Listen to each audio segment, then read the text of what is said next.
So how do you like our island? Nice and laid back, right? It's quite a bit different from Logris. This place was even more relaxed before the opening. But recently, a lot of our young folk have gone starry-eyed about the city and left us in the lurch. It's still better than it was when the demons first started showing up. We have the Abbey to thank for that. And because people are traveling more now, the need for ships has skyrocketed. Our lumber industry is booming. In other words, when the money started flowing, people let it go to their heads? That and those exorcists and soldiers from the bigger cities, they really seemed sophisticated. People from the other islands wear different clothes and have things we don't, you know? Getting worked up and worked over by what's trendy. Is that foolishness not the very definition of youth? If this keeps up, our island's traditions will fade away. That's what worries me. I understand how you feel, but you have to give young people the freedom to be themselves.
Come, sinner, and repent your wicked deeds. Are you talking to me, perchance? I am. You look so deeply sinful I wouldn't even know where to begin. Now confess! Oh, how long have I waited to bare my soul to someone? But I've always lacked the courage. Praise be to the Empyreans who have bestowed upon me this chance today! Ah, your devotion to the Empyreans is most... No! It is you who has captured my devotion, my darling! There's no one else I want but you! What? Me? But my life is in service to the Empyreans. Hush! I want you to look at me the way I look at you. Hold me, darling! Smother me in your embrace! I don't... Those were the kind of lines I read in a romance novel. It wasn't even that exciting a book. I wasted so many hours with that piece of trash. Please, forgive me for not putting myself to better use. Lying! To a priest! How could you? Oh, no. I meant to confess my sins, but instead my confession was another sin! Forgive me, Father, I've transgressed once more.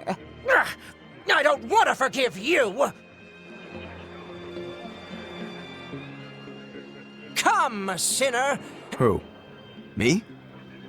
I don't think I've done much that needs repenting. No, my son. You must be mistaken. For I can tell just from how you dress that a great many sins weigh heavily upon your heart. But it's not too late for you yet.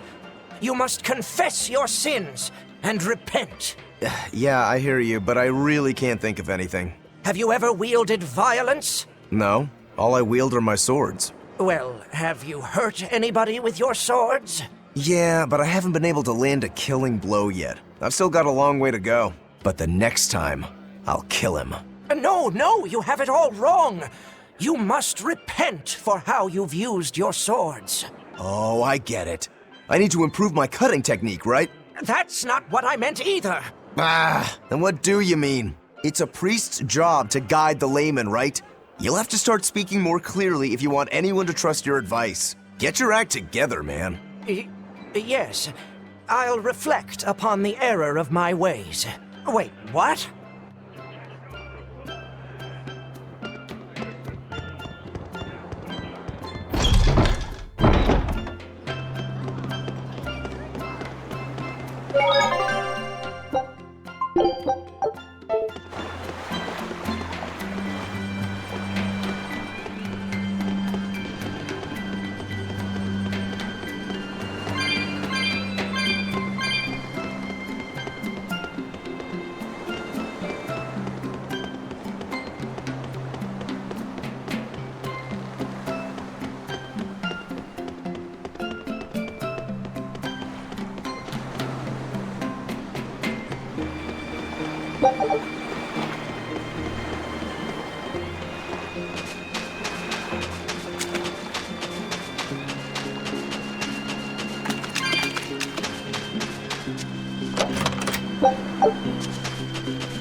It's become common practice to use Southgan lumber for shipbuilding, but there's a reason.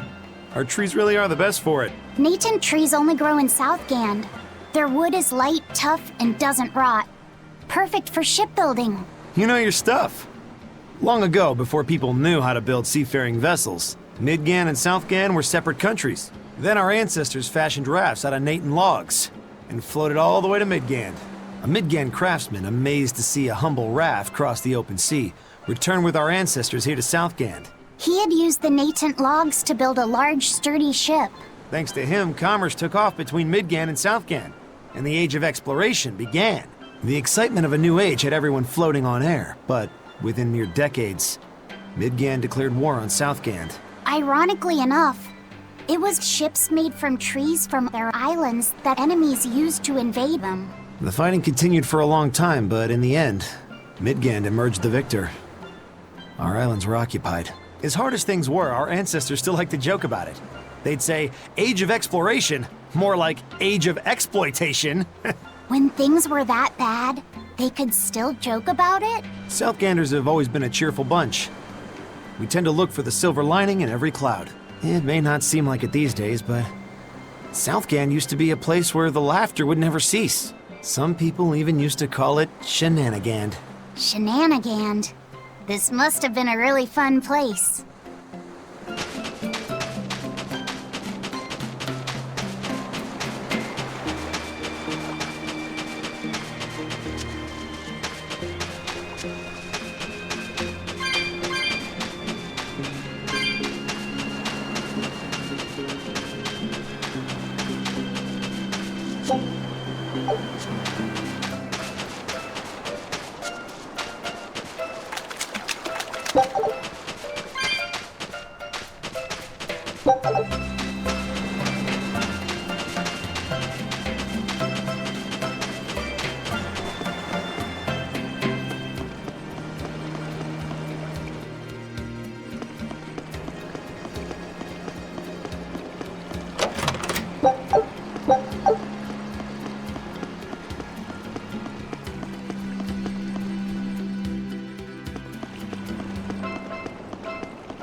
Still no leads on that grimoire lady.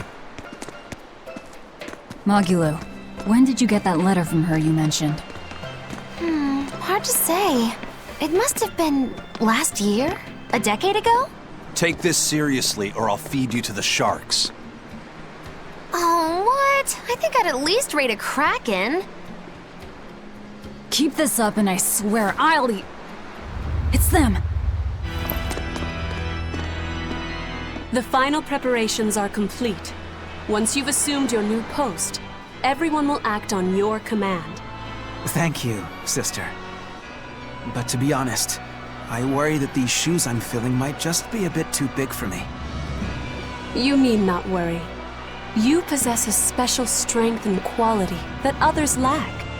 Shepherd Artorius has high hopes for your deployment to Palamedes. Fear not. Just be yourself and you'll do fine. Believe you're a leader, and you will be. Yes, I'll try to make you proud, sister. They're sending him to Palamedes? Is that the name of a facility on this island? I had better get going. Safe travels.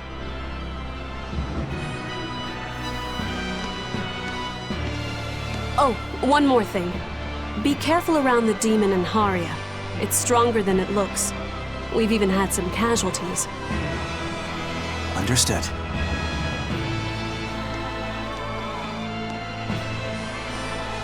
Also, if you must drink the water, remember to boil it. Sister... I know, I worry too much. But I just can't help myself.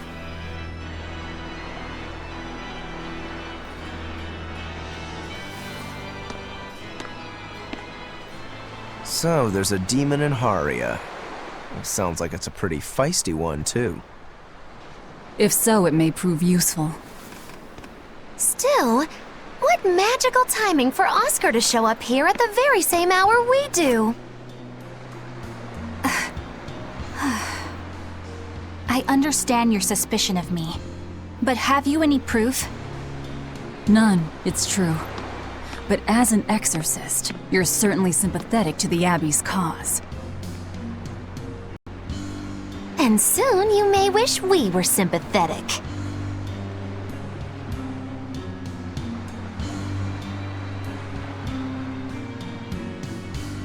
Eleanor hasn't been snitching on us. I'm sure of it. And how would you know? Are you watching her even when she's taking a bath? Huh? No, I don't. I always stay outside when she's taking a bath. And... Then isn't it possible she's communicating with the Abbey in secret while you're not there? You pledged to obey me until the day you die, correct? Yes, that I did.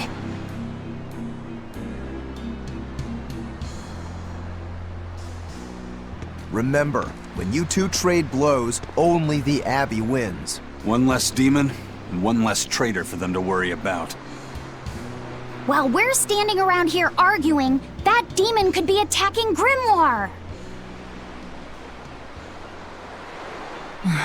It's true. Let's find some more people to question around town.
The people of Southgand originally worshipped Aminoch, the Empyrean of Water.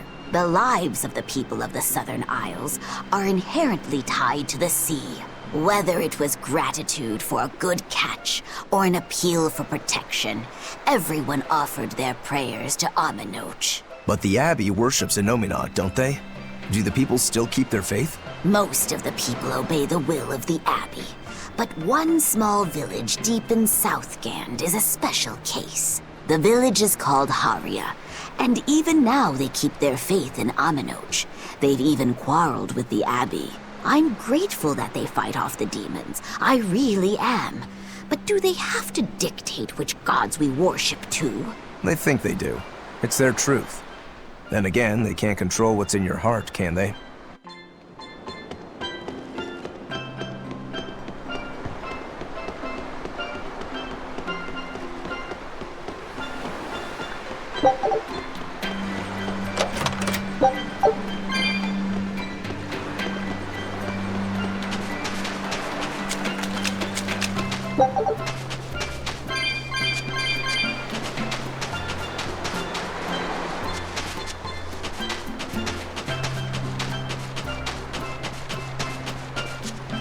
So what's it really like? Huh? The connection between Moloch and Vessel. Do you share, like, thoughts and feelings? Sort of. When I'm dwelling inside Eleanor, I can see what she sees and hear what she hears. But I can't read her thoughts or her emotions.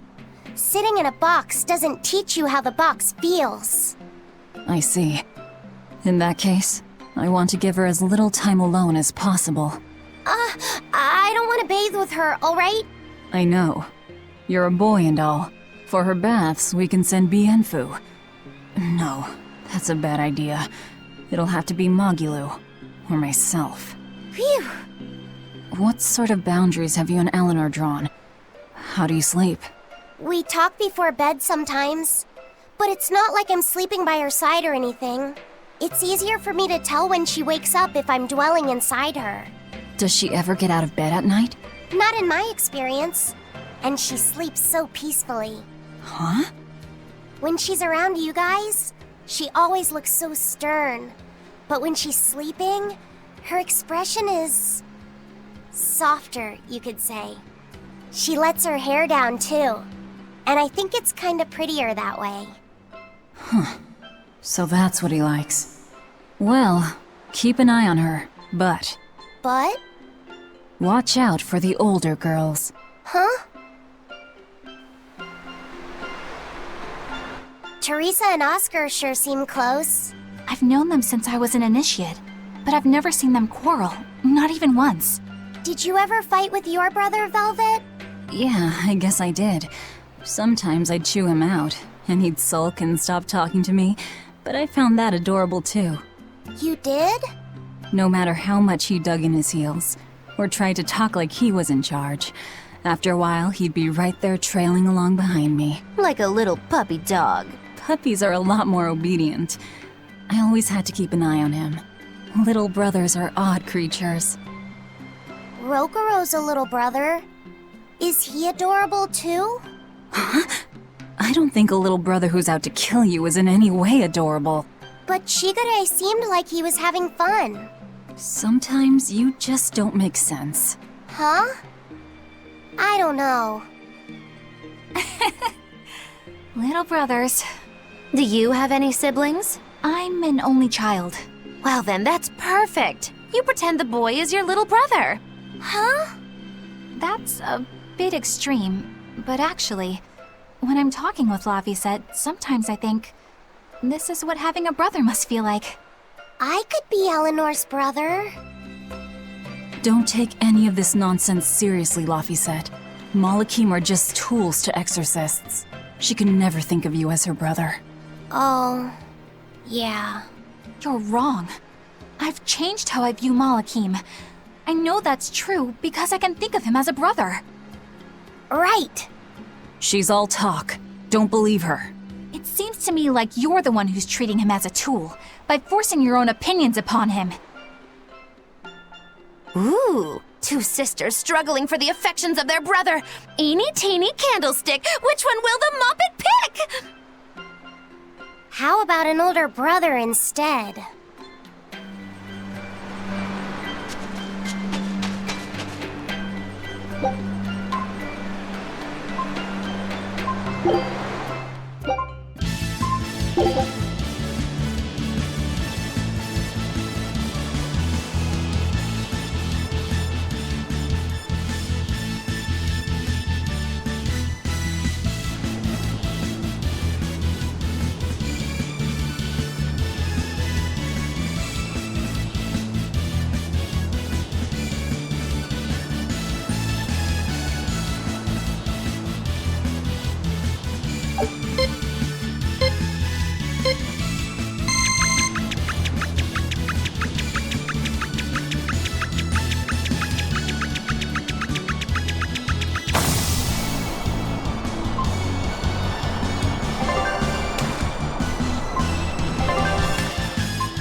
recipe looks real tasty.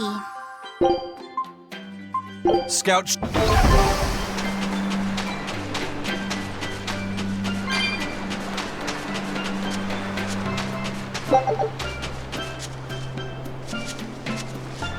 What does it mean to become an adult?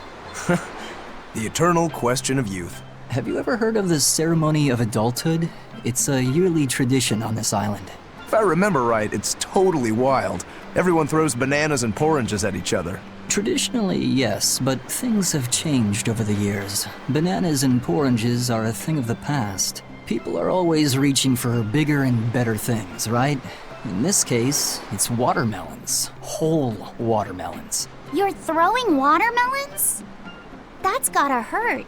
Trust me, I know. But watermelons are the least of our worries. Recently, people have started flinging coconuts. Coconuts? Those things are as hard as rocks! Trust me, I know. Like getting hit with a brick. Now, every year, there are some kids who never make it to adulthood. You don't mean they... Yeah, I've kept putting it off myself, but it looks like this year I've got no choice but to participate. That's crazy. It's far too dangerous. And more importantly, how does it make someone an adult? There are ancient traditions that say overcoming danger marks a child's coming of age. Some people still cling to the old ways. You've hit the nail on the head. There are lots of old folks that sit around complaining how weak us darn kids are.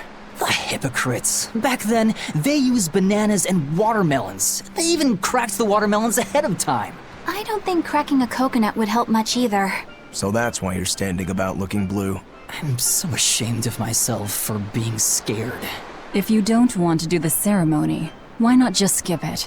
I'd love to, but I don't really have a choice. I wouldn't be able to show my face around here if I chickened out. Having the courage to say no to something you don't feel is right. Isn't that the true mark of an adult? Wait. You're right! Now I can finally become an adult! Oh, yeah! Look how grown up I am! And getting carried away with yourself and acting the fool is the true mark of immaturity. Sorry. You're right.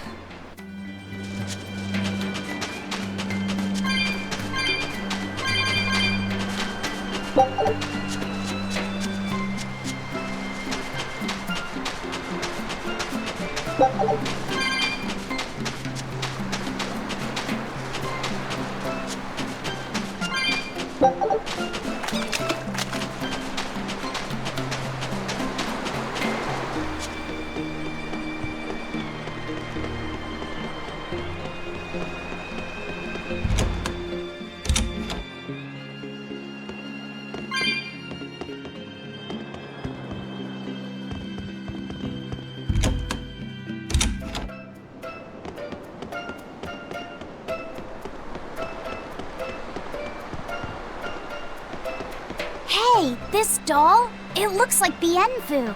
Ah, a keen eye you have, young man. That is a doll of the Empyrean Aminoch. That's...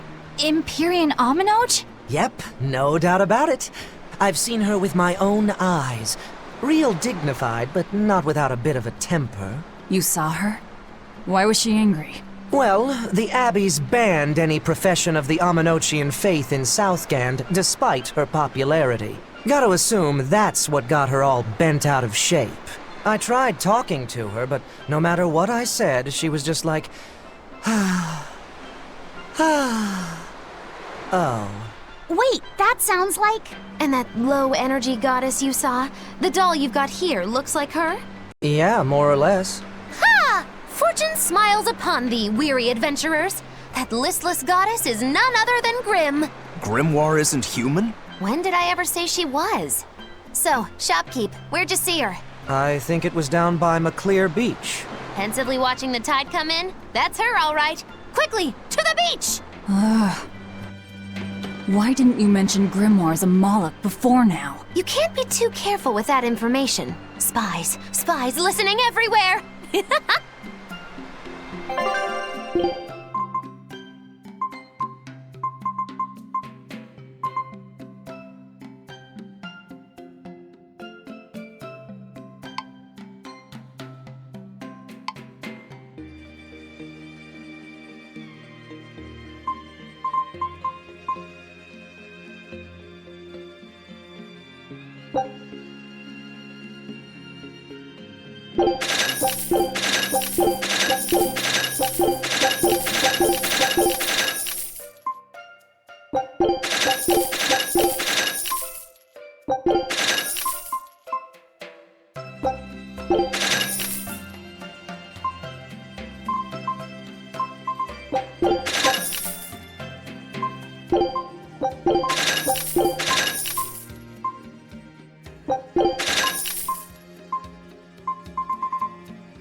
beautiful waters.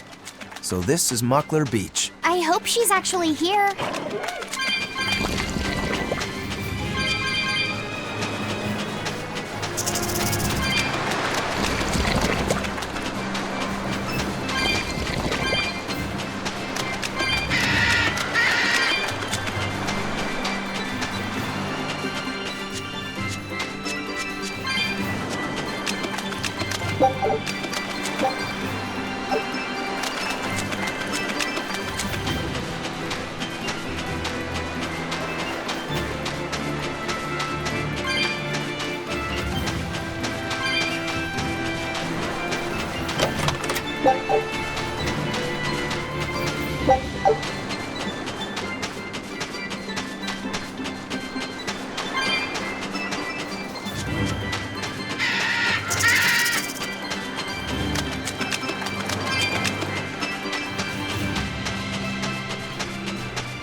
This grimoire who we're searching for is a Moloch like Bienfu, right? To be honest, I don't see how someone so different can be a Moloch just the same as Laphicet or Eisen. I understand your doubts. It's quite the tangly mess. I'll tell you anything! In that case, I've been wondering, what's underneath your hat? Oh no! Anything but that! So, we've hit a wall already. But that ribbon flaps around and gets in the way, right? Could I take it off for you? No! No! That's not possible! You mustn't remove the ribbon! Why not? That's another thing I can't say! It's all cants with you. Alright, is there anything you can tell me? I could talk about what type of Malachim we are, or our position in the world of Malachim, or our abilities. Oh, I'd like to know all that. Then I will tell you. Listen closely. We Norman are a well-established race of Malachim. Compared to other Malachim, we aren't as adept at manipulating natural forces, but we excel at drawing out and heightening the abilities of others. Think of them as a convenient power-up. They're also known as common spirits. Don't even say that! We Norman hate being called that. Why is it so painful for you? Because it makes people think we're average and unremarkable. That's why we work so hard to show how we're all different. That does explain your quirky speaking mannerisms. Don't sweat it. That's a perfectly common thing to worry about. Don't say that!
What are those penguins doing?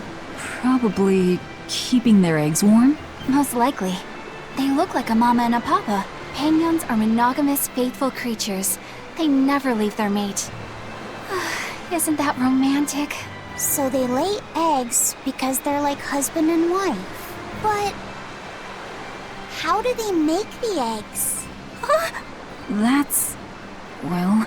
So, Laffy said, here's an interesting fact. A single penguin egg actually contains dozens of smaller orange eggs. Oh, so their eggs must be small and crunchy.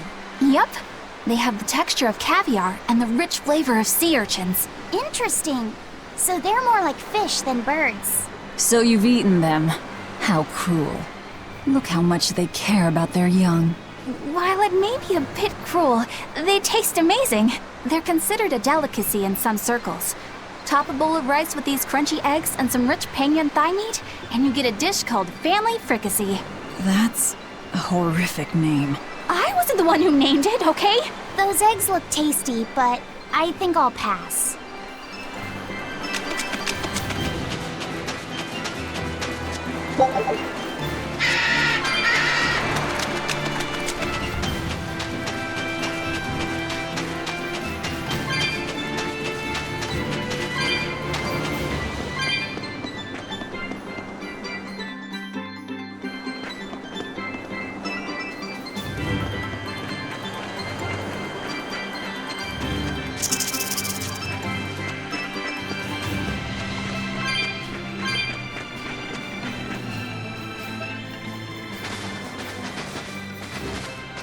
Is that... Grimoire?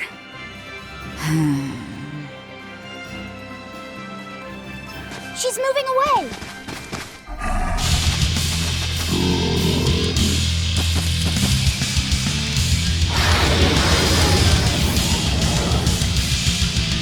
A dragon? No, just a big lizard demon. Is it friends with Guile?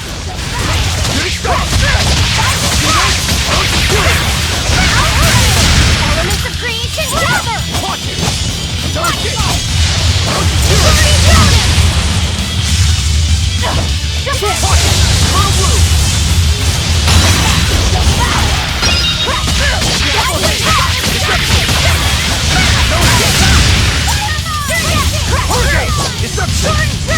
I'll stop you!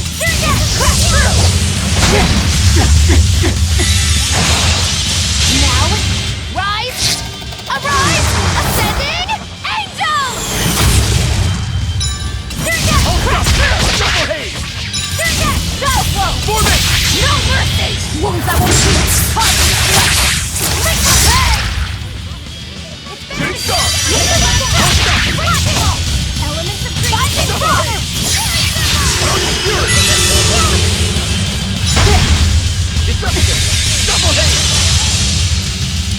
Double haze! Double haze! Fertile blue! Double haze! Crash through! Binding Shooting star! All stop! Hurricane! Shooting star! Double haze! For one! I'm a 47! Shooting star!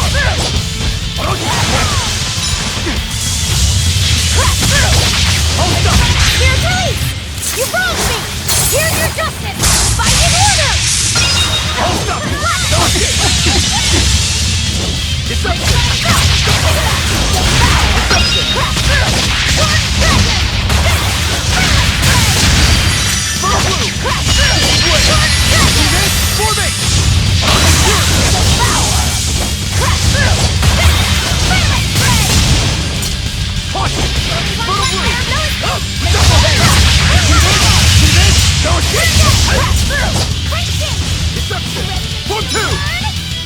It turned red! Oh, he's shy!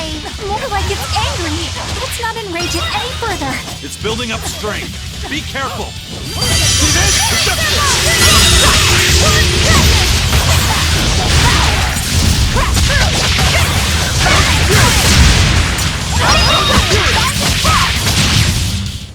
It was a close one, but I am the victor.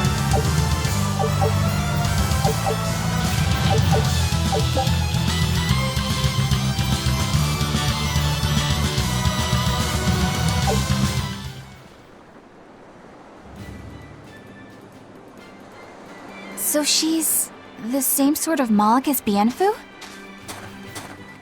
You're Grimoire, right? We've been looking for you. We need your help. Who are you? I'm Velvet. I know your witch friend. Oh. Grim, so wonderful to see you. It's been forever! Ah, you two. Still as outlandish a pair as ever, I see. How exactly do you know her? Which training? She was an upperclassman. And? We found this fascinating ancient tome, and we were hoping you could read it for us. Goodness, Magilu. You of all people joining a team? I didn't know you had it in you. They keep me entertained. Well, I don't need entertainment. Bien! Come on, Grim! Isn't there any way you can help us? It's not the kind of thing I do. What a shame. Things happen. Well, we tried, didn't we? Maybe you need some incentivizing. Do it. I'm serious. I bet you are.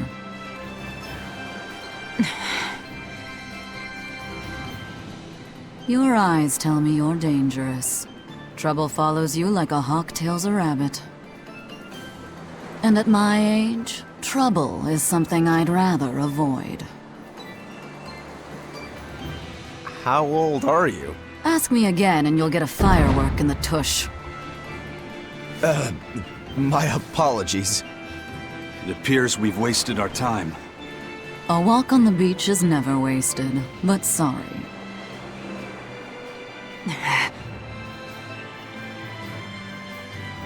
Well, how did you learn to read the ancient tongue?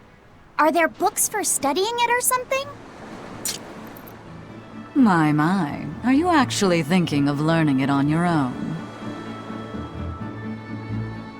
Well, I love reading, and I want to learn more about history. Besides, we need what's in this book. You have passion, child, I'll give you that. Not to mention you want to be helpful to Velvet, don't you, kid? Yeah. My tuition isn't cheap, you know. You will teach me? No, I won't. But I admire your dedication enough to read it for you. Now where's this book? Here it is, ma'am. You needn't be so formal. Oh, yes, ma'am. Not ma'am. Right. Let's see what we're looking at here.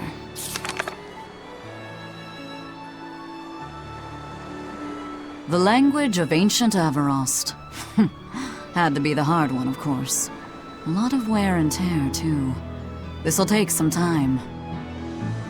We're in a hurry. That may well be, but this isn't the place for study. Let's move to someplace more comfortable. You've redeemed yourself, young man. There's a village called Haria just a little ways away. That works. Thank you. Fine. Haria Village. Whatever gets the job done.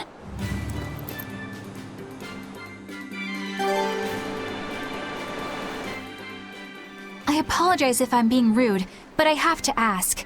You're not Aminoch the Empyrean, are you? Of course I'm not. What would even make you ask such a thing? A shop in Isolt was selling Aminoch figurines that looked just like you. Oh, that. I distinctly remember whispering to the shopkeeper in his sleep, telling him not to sell those things. You showing up in his dreams probably only convinced him you were the real deal. You should sue for his use of your likeness and get proper compensation from that shopkeeper. Forget it. It's no concern. Yeah, you're right. It's not like they'd ever sell anyway. Oh, you think a figurine of mine wouldn't sell? You got this whole somber ennui thing going on. A figurine needs to be cute, like me. Then how about I turn you into a product? Me? Really? Oh yes.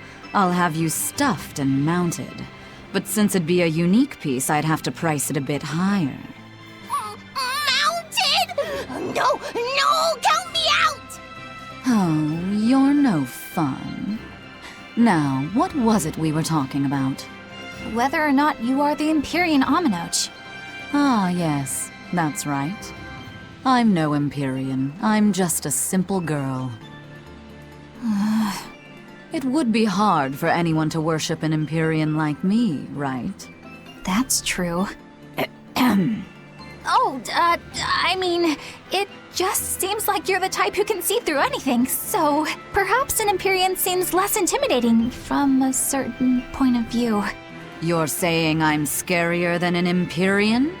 Not scarier exactly, just more of a savvy sort of woman.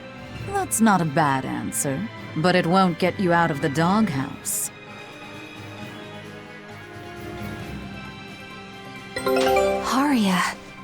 Isn't that the village with that... Take a look at this.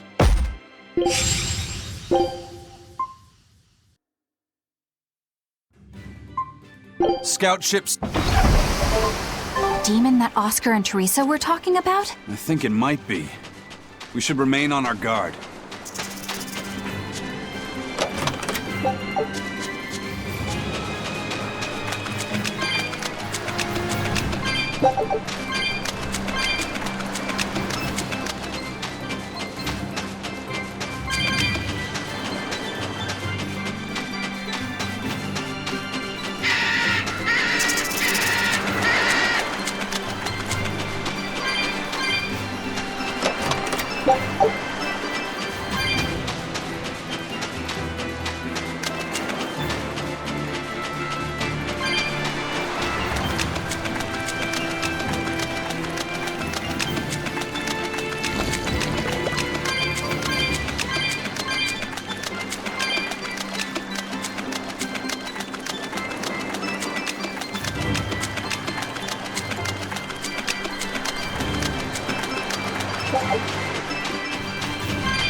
Are we ready for this?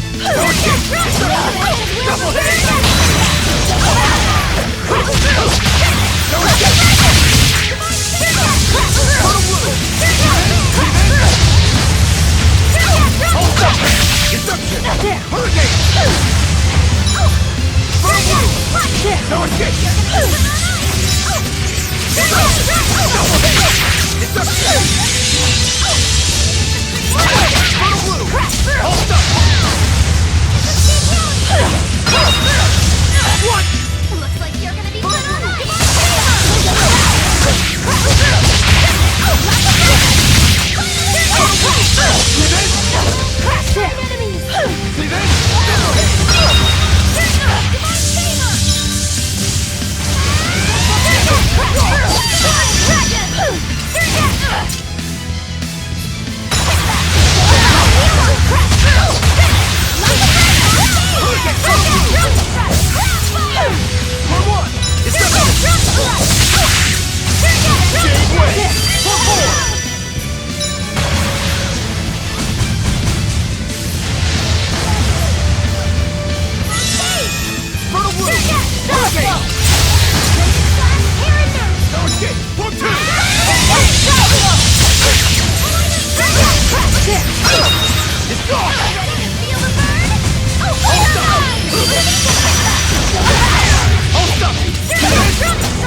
It was a close one, but I am the victor.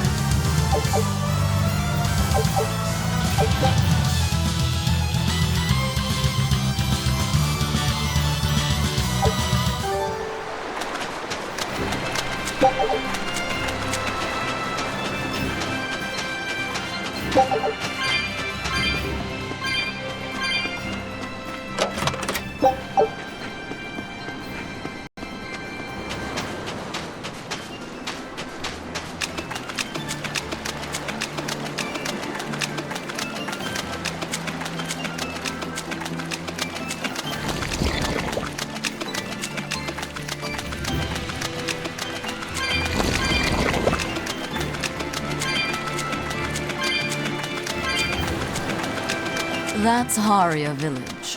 To the inn, one and all!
From what we heard in Iseult, demons are attacking villages, and more people are growing upset with the Abbey.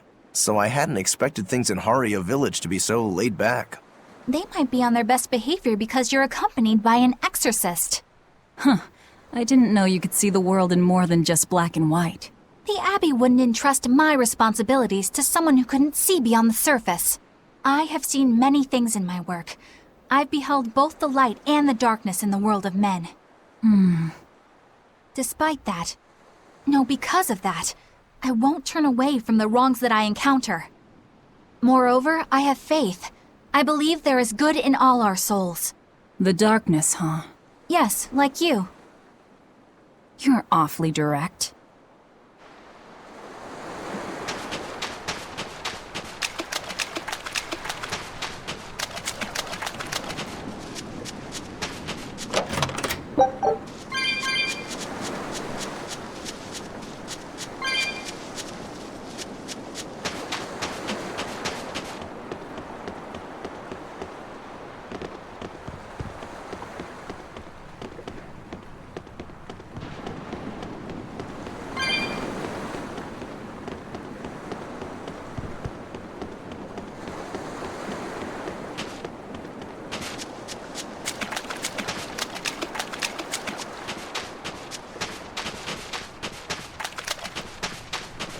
I can't deal with this anymore! What's the matter? Everyone's sick of all these fruit-flavored gels, right? So, I made gels using the giant cacao beans only found here on this island. It gave them a nice bitter chocolate taste. But people complained that they weren't avant-garde-y enough. Ugh, chocolate-flavored gels, how prosaic, bah! This got me fuming! So I caught some maiden bonita fish you find around here, ground them up, and made some gels with them. You put fish into chocolate gels? Well, people do braise meat with chocolate. Chocolate and fish may go surprisingly well together. Exactly! It was the discovery of a century. The bonito flakes crunchiness and the gel's gumminess made for an exquisitely bad combo, which made it interesting. So if you made an innovative new type of gel, why are you so angry? That's exactly my problem. I outdid myself. Now I need to make my Gels World debut as amazing as they are. So I thought up the ultimate plan. And that is? I'll put my Choconito gels in toilets all over the world. I'll call it the Great Choconito Toilet Gambit. No one will go to the bathroom without finding my gels. I think everyone will have a lot of fun. So, genius, right? Yeah, it's weird, but I think it's funny too. Right? I knew that kids would get it. Who's a kid? But all the adults in my village called it silly and lowbrow. They forbade me from selling my Choconito gels at all. Isn't that just horrible? That's the most ridiculous thing I've ever heard. Aw, man. Things used to be so much better. Mom would make me dinner, and all I had to do was goo goo goo ga, and everyone would smile and praise me. I don't want to become the kind of grown-up who can't find any fun in looking for gels in toilets.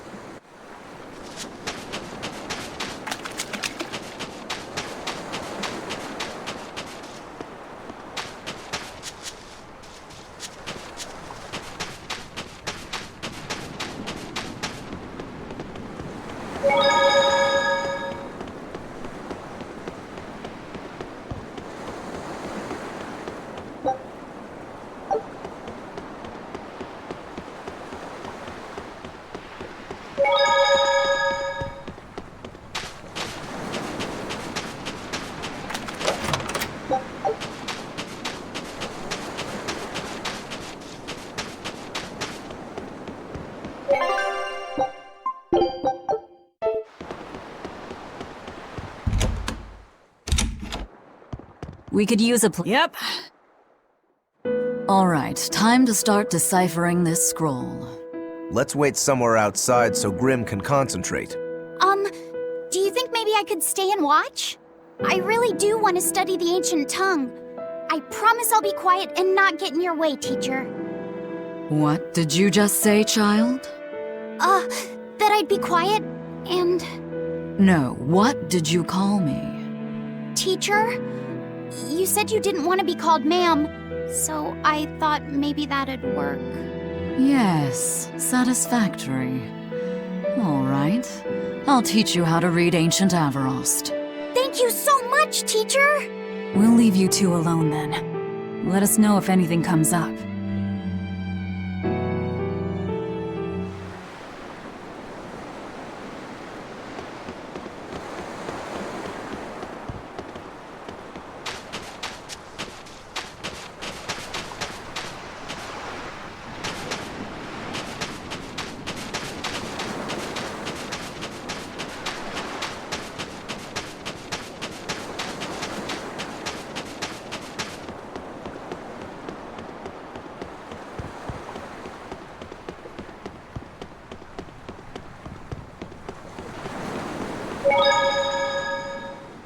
Do you plan on just giving up? Palamedes is Amenoch's temple. The priestess isn't the only one whose job it is to protect that temple. It's the duty of everyone born in this village. Why did the Abbey need Amenoch's temple badly enough to risk causing this much unrest? But how will we protect our village from the demons if the Abbey abandons us? Besides, we won't be able to do business with the people of Isolt anymore. Our faith in Amenoch has nothing to do with the demons. When the priestess gets back, I'm going with her to protest. The demon blight changed everything. Will we never be able to return to the way things were? The way things were.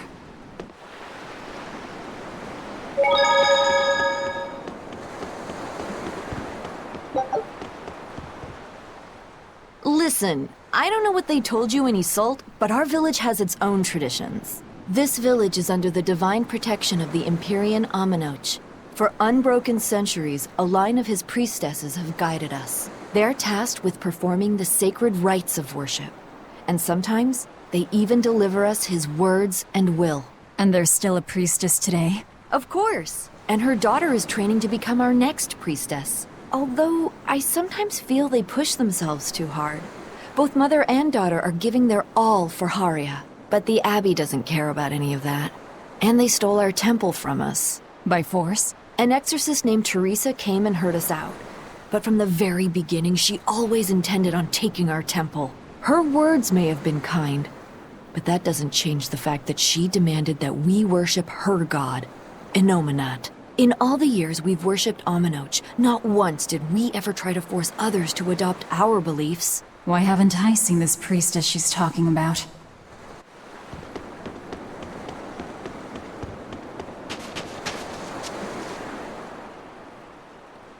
So she digs being called teacher.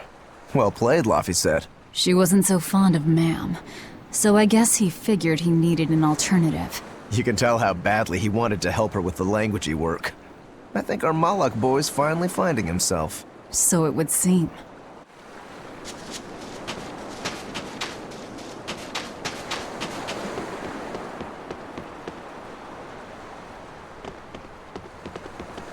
Banning local religions. The Abbey sure knows how to oppress the populace. I'd imagine that comes part and parcel with spreading the good word. Other gods would only get in the way. From what we overheard, it sounds like they've taken over Amenoch's temple, Palamedes, to use as their base of operations. Sealing it off would be provocative enough, but straight up taking it over? Not a lot of so-called reason to that. Unless... Do you think they need it for some other purpose? Shrug.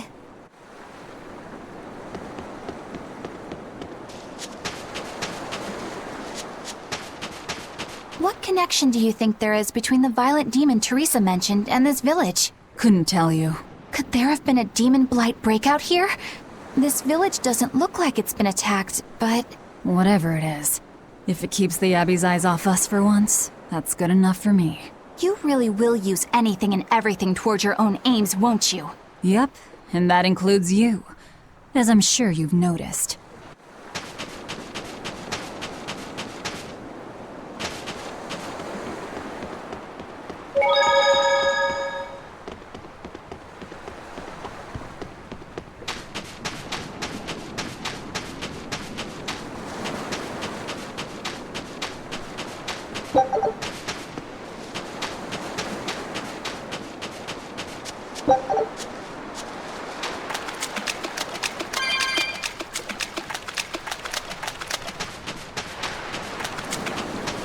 It sounds like deciphering the text might take some time. We should be prepared to wait it out here a while. Hopefully it'll all be worth it in the end. I hope so too, but ancient Avarost is complex. It's not just a matter of knowing the grammar and vocabulary. Oh? Then how exactly do you read it? I'm not sure about the specifics myself, but from what I understand, you kind of have to intuit a lot of it. A language based on guesswork? Thanks, old dead people. You're officially the worst.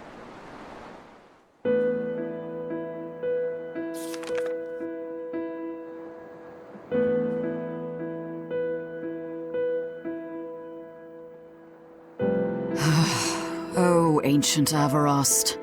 You have the obstinacy of a spurned lover who refuses to move on. Even for you, teacher? It's this one crucial line. I can't wrap my head around it. Well, from what you've taught me so far, it looks like it says... Saw, Popo, Mucho, Sanchon. Correct, but if you merely translate it word for word, it ends up saying, the parent hates tomatoes, the child eggplants. I doubt those have much to do with Innominat.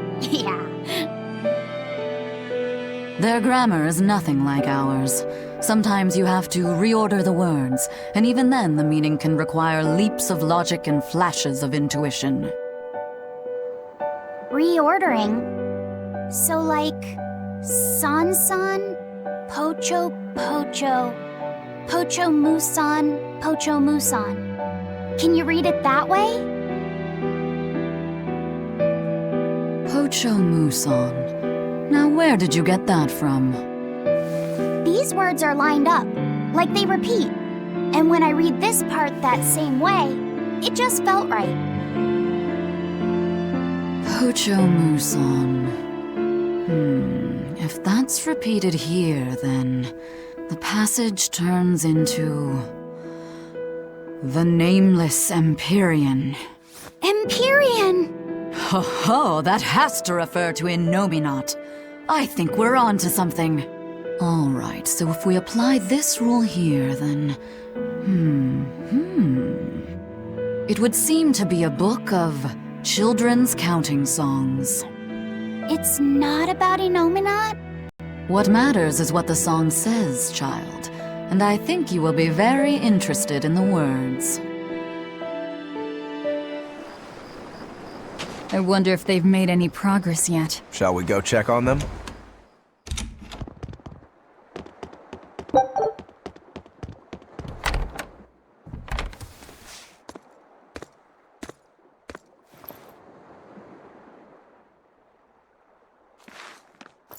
Well, any results?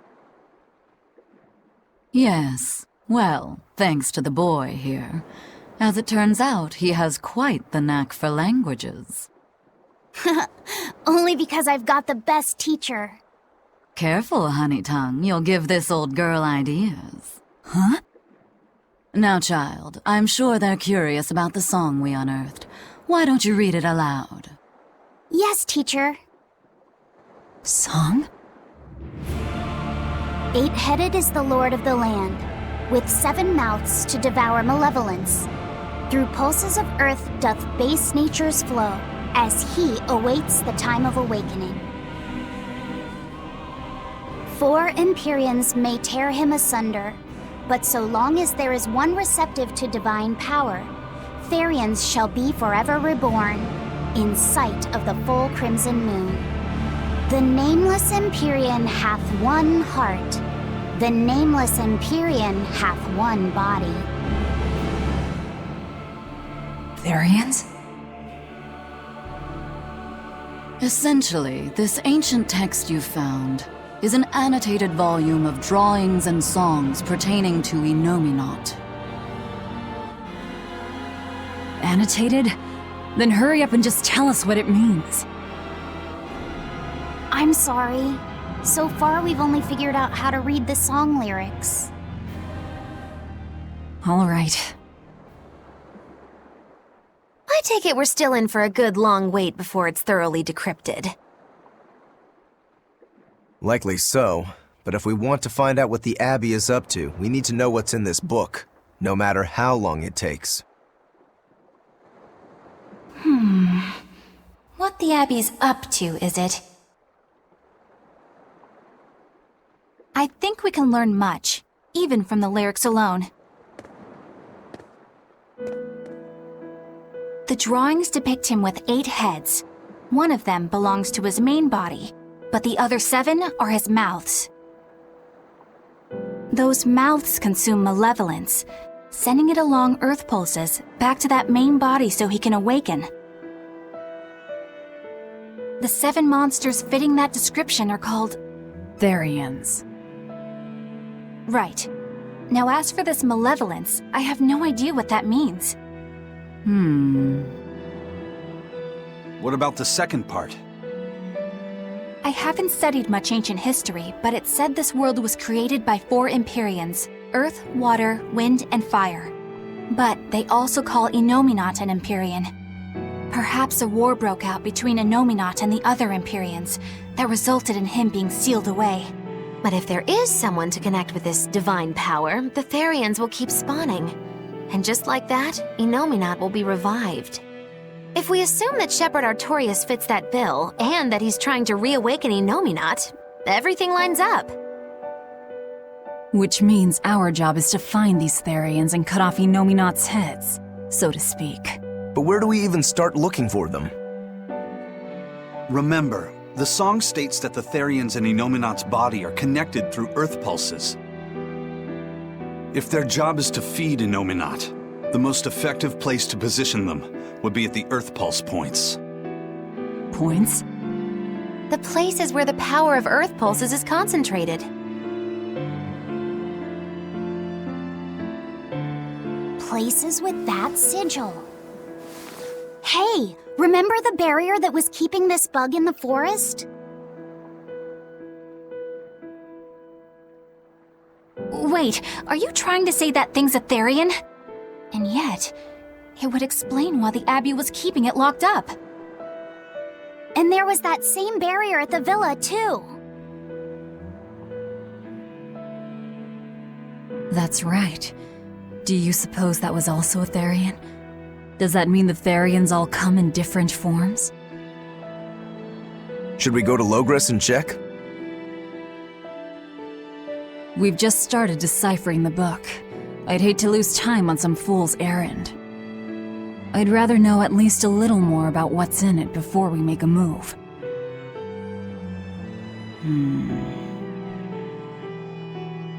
Something bothering you, Grim? This line. The one about Therians being forever reborn.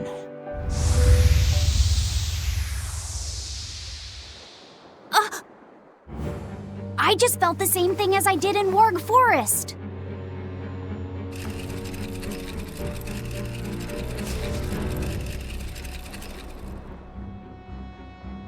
The needle's pointing in the direction of Amenoch's temple, Palamedes.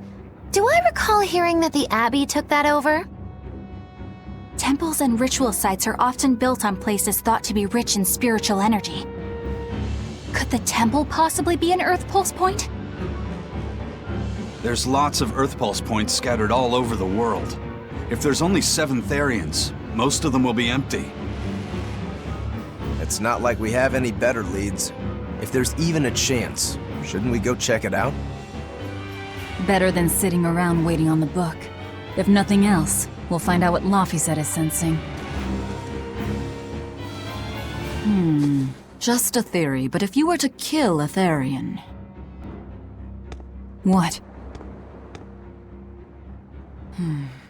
I guess there's only one way to find out. Never mind. Good luck out there.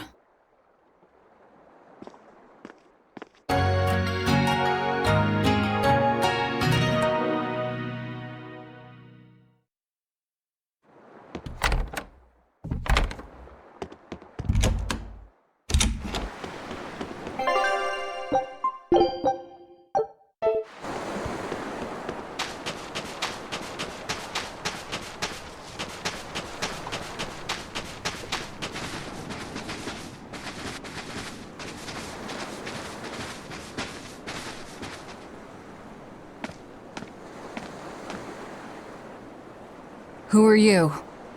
The innkeeper's daughter. I happened to overhear you all talking about going to Palamedes and... Did you report us to the Abbey? Report? But you already have an exorcist with you. If you have any business, talk with her then.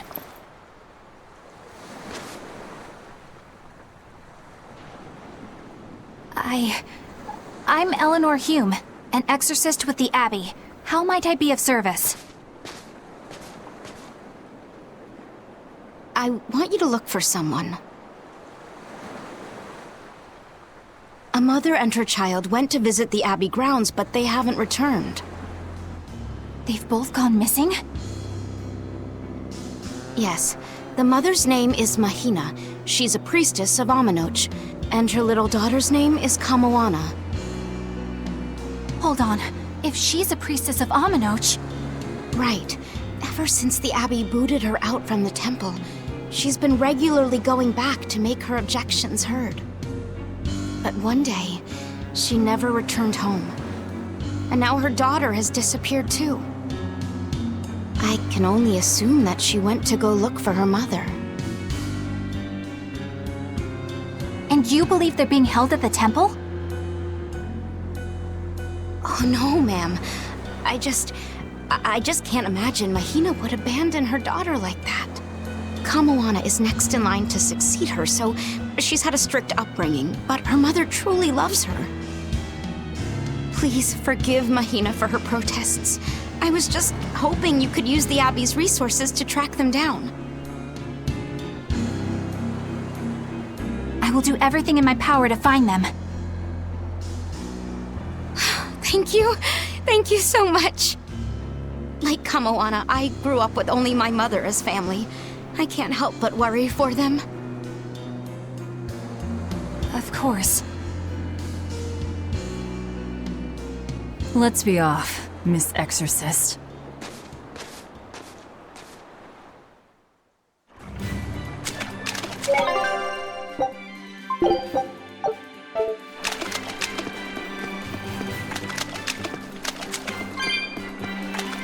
Eleanor, what's your game here? The mother and daughter, you mean? That's on me. I'll search for them myself. I don't care about that. Well, what then? Why are you actively helping us decipher the book, when we're using it to thwart the Abbey's plans? You think I might be deliberately misleading you? Laying a trap of some sort for you all? Are you? I think you're a lot of things, Demon. But foolish is not one of them. I want to know the truth. I want to know what Lord Artorias is trying to accomplish. And there's something happening in the world right now. I want to know what it is. Unfortunately, little old Eleanor has never been deemed trustworthy enough to be given such information. So, my only option is to find out for myself. You've got the soul searching down at least. The Abbey and your band of rogues follow two different paths, but something tells me either will lead me to the same destination. And so you don't see any need to lie to us? Exactly. And what'll you do if those truths don't line up cleanly with what you believe? I'm not sure yet. As honest an answer as any. Either way, it looks like you'll be working with us for the near future. Yes, for now. Hey, could I ask you something? What is it? About the Therians. I've heard you call yourself a Therian before. Is there any particular insight you have about them? No, none. Artorias said I was one, that's all. And that doesn't bother you? Does it bother you?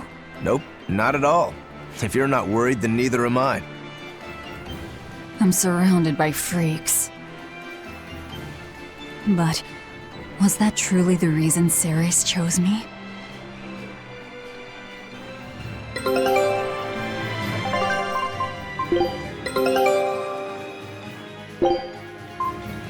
Scout Velvet keeps picking on Madame Eleanor. They're total opposites, so I know they're just gonna clash sometimes, but Velvet takes it too far! You really think they're totally opposite? If Madame Eleanor is a white lily, then Velvet is a black rose. If Madame Eleanor is a soaring Pegasus, then Velvet is a wolf in the shadows. If Madame Eleanor is a plate of spaghetti carbonara, Velvet is squidding noodles with seaweed. I don't follow you completely, but I think I get the point. I'm sure you understand. The two have nothing at all in common. And since they don't share anything in common, some fighting now and then just can't be helped. Well, they both have beautiful hair. Okay, but we're talking a noble exorcist and an aloof demon. Eleanor sometimes treats you coldly, and Velvet has helped me more times than I can count. Madame Eleanor gives herself fully to the salvation of others, but Velvet is bent solely on revenge. That means they're both motivated by thoughts of others. How is the cheerful and talkative Madame Eleanor at all the same as the brooding, taciturn Velvet? Both of them talk to me when it's just the two of us together. You're just trying to be contrary. I'm only telling you what I've experienced. Actually, I feel that Madame Eleanor isn't really reaching out to me. It's all right if Eleanor doesn't want to talk to you. I'm here for you, Bienfu. You aren't alone. That just makes me feel lonelier. You two are opposites yourselves. Huh?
This rocky shore just keeps going. Just don't step on any sea slugs, okay?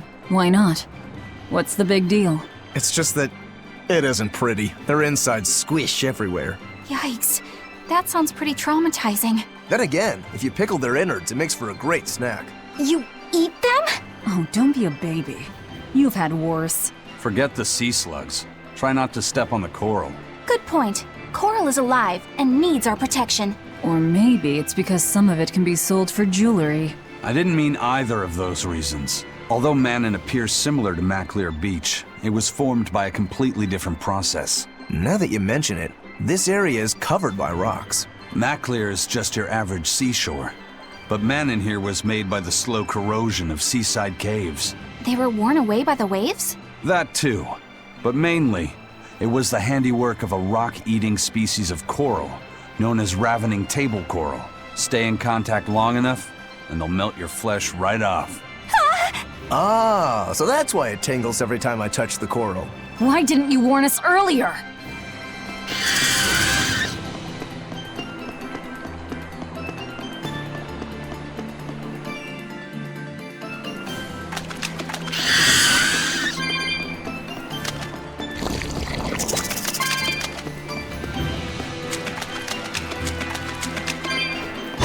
Don't waste my time. What happened?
You'll be rust on my blade.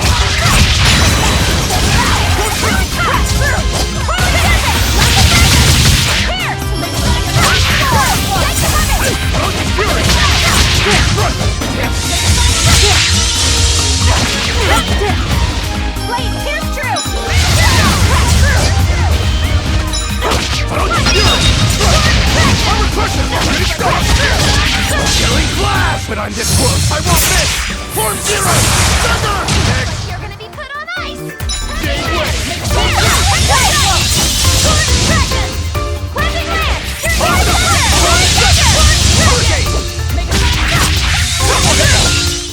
I unleashed all my power. Maybe I overdid it.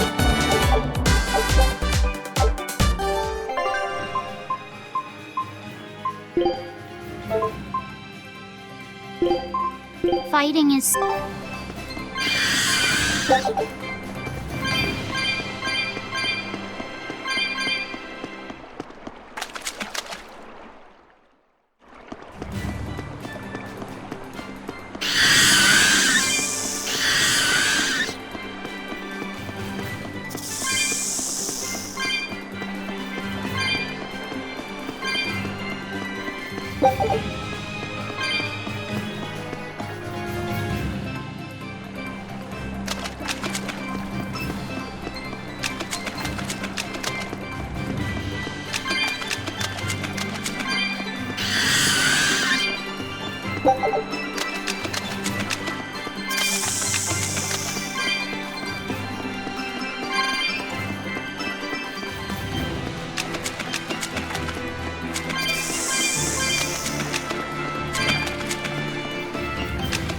Laffy said, have you been taking care of that rhino stag roast like a good boy? Of course. I make sure to feed it every night before I go to sleep, since it's nocturnal. How long are you going to keep on calling it a rhino stag roast? I don't know. It's a new kind of beetle, so it's gonna be hard to tell if it's really a rhino or a stag. You're asking a lot of questions. Bienfu, do you like bugs? Duh! I love rhinoceros and stag beetles both! What guy doesn't find them fascinating? Right? So which kind of beetle do you think it is? Rhino or stag? Oh, that's a tough question. But guess what? Miss Mogulu taught me a surefire way to tell. I didn't know there was a way to tell. Yeah, but if I do it, you gotta name it after me, alright? Come on! What guy doesn't wish he had a cool bug named after himself, right? And besides, Miss Mogulu told me that this technique is so good that it's only fair to have a bug named after you in return. So what do you say, man to man? Come on, let's live the dream! Oh, all right. How can I say no to that? Besides, we all did work together to capture it anyway. Yay! Thanks, Laffy said. All right, show me the bug, and I'll tell you what it is. Miss Mogulu says you need to open up its outer wings and get a good whiff of the thin underwings. I'm pretty sure I remember rhinoceros and stag beetles smelling really nasty under their wings. Is it really that bad? Why not find out for yourself? No thanks. I think I'll pass. Maybe you shouldn't do this after all, Bienfu. You probably just want to hog the name all to yourself. Well, too bad! A real man never goes back on his word. If it packs a mean punch, then it's a rhinoceros beetle. And if it smells really zesty, then it's a stag beetle. I don't know about this. Just let him do it, Laffy. He's already volunteered. I can do this? Just you watch!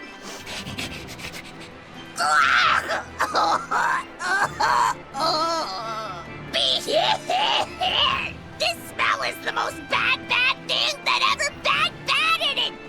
Whoa! He fainted with his eyes still open! Hey! Wake up! Wake up, Bienfu! Miss Mogulu, as soon as I smelled it, my nose literally exploded. He looks like he's having a bad dream.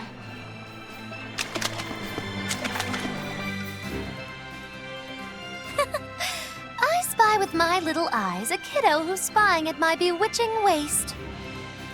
Oh, sorry. I just couldn't help it. What are those books anyway? Oh, that's a great question. Since you asked, I'll reveal the secrets of my tomes just for you. On the right, I've got my household ledger in the back and my magic encyclopedia in the front.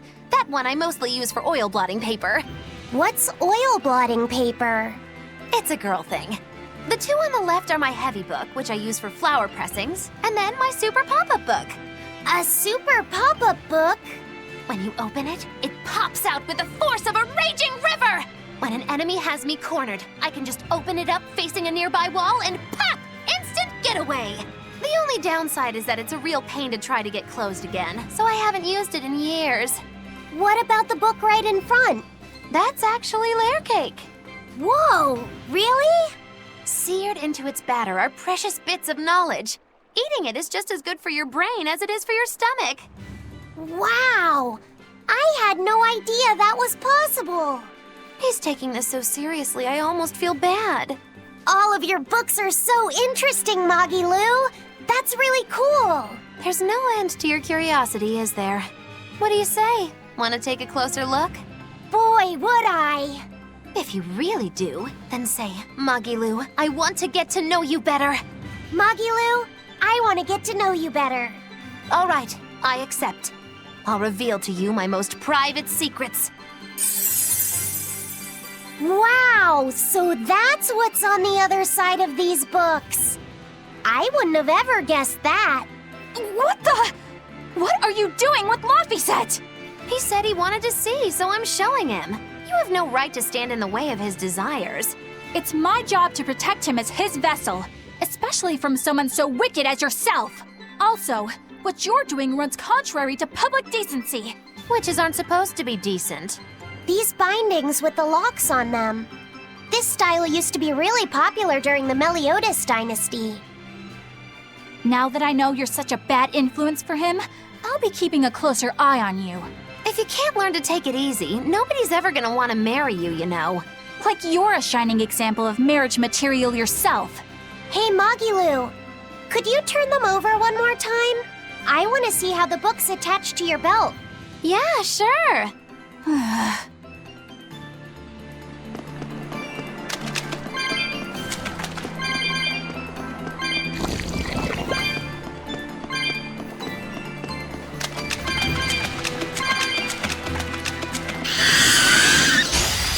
On to battle!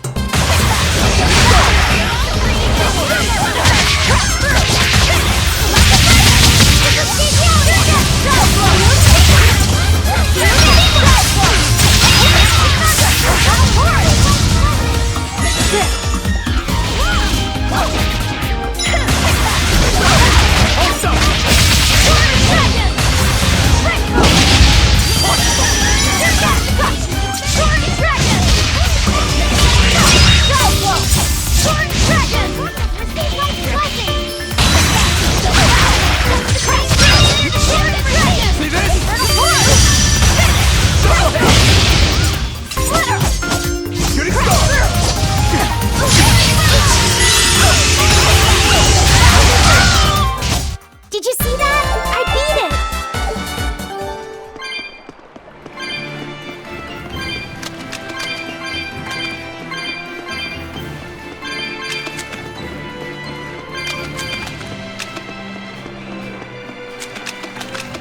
Hey, Magilu, I was wondering about that book you have on your waist. The one you called your heavy book, for flower pressings. Your curiosity truly knows no bounds, does it, kiddo? Okay, nobody else knows this, but since you're so interested, I'd hate to leave you hanging. My heavy book, the one I use for flower pressings, is none other than a collection of Bienfu's poetry.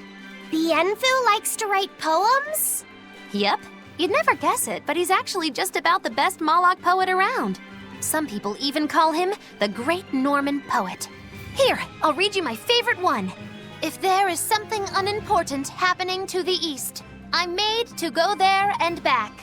If there is something unimportant happening to the west, I'm made to go there and back. I can never rest nor be at peace. every day my life is a living hell. That's heavy stuff. Isn't it? That's what makes it so good for pressing flowers. It's so wonderfully, oppressively heavy. Moggy Lou, your face has gone all sinister looking.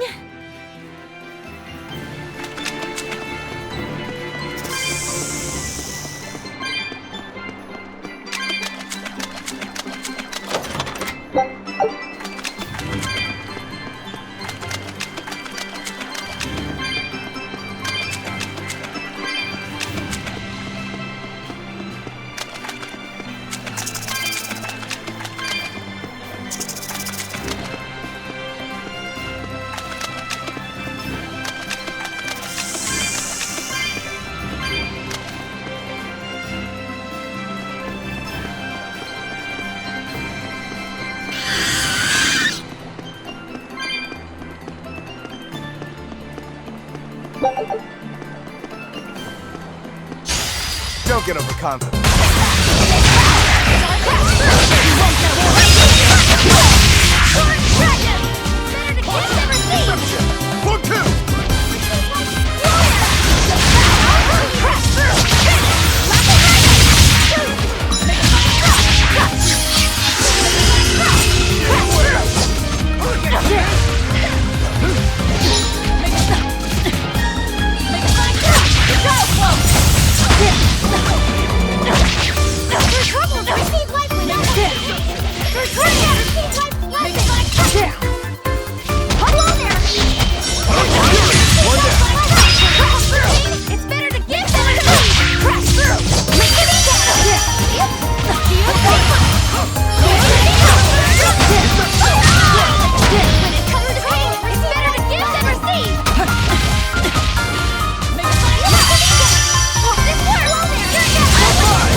Victory is ours.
How about it, Laphicet?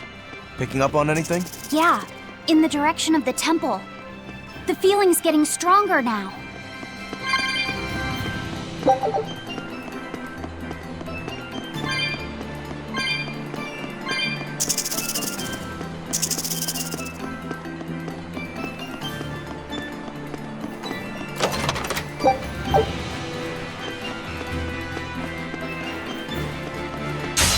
Are we ready for this?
You're not hurt, are you?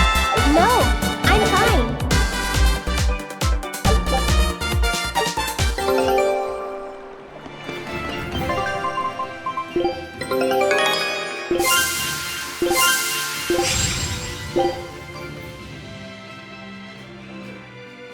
fine. Scout ship setting sail.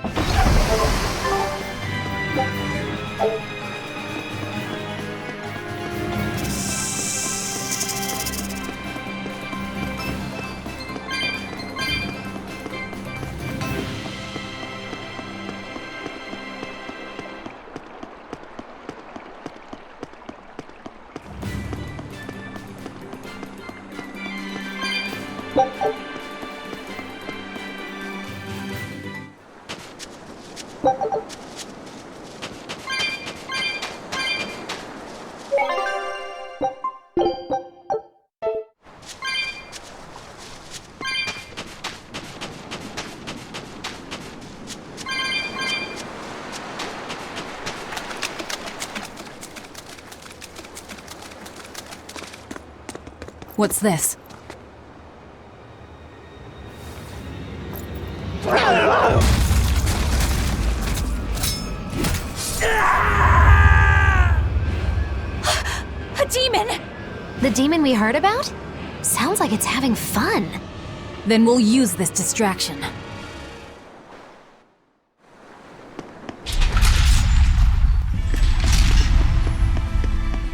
Wow, look outside! It's the ocean! This was a place of worship for Aminoch, the Water Empyrean. The ancients built this sanctuary underwater for the same reason that Eumasia's temples were built underground. But building this underwater couldn't have been easy. Aye. With the Earth temples, all they had to do was keep digging. Here, they had water to contend with.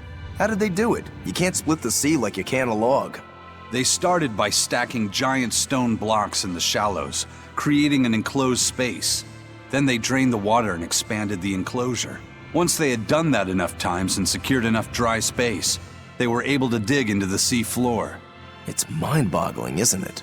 The humans believed that by going through such great hardships to build these temples, they could show the depth of their devotion. Additionally, current research suggests the site of this temple once sat on the seacoast. What? Are you saying I'm wrong? No, I'm only reporting what I've read in academic journals. How would coastal ruins sink into the ocean? When the Empyreans began their slumber, the land shifted, and this temple was swallowed by the sea. Scholars were able to prove that the sand and the heavy stones formed an airtight seal around the structure. Later, people carved an undersea tunnel to connect to the temple, bringing it to its current state.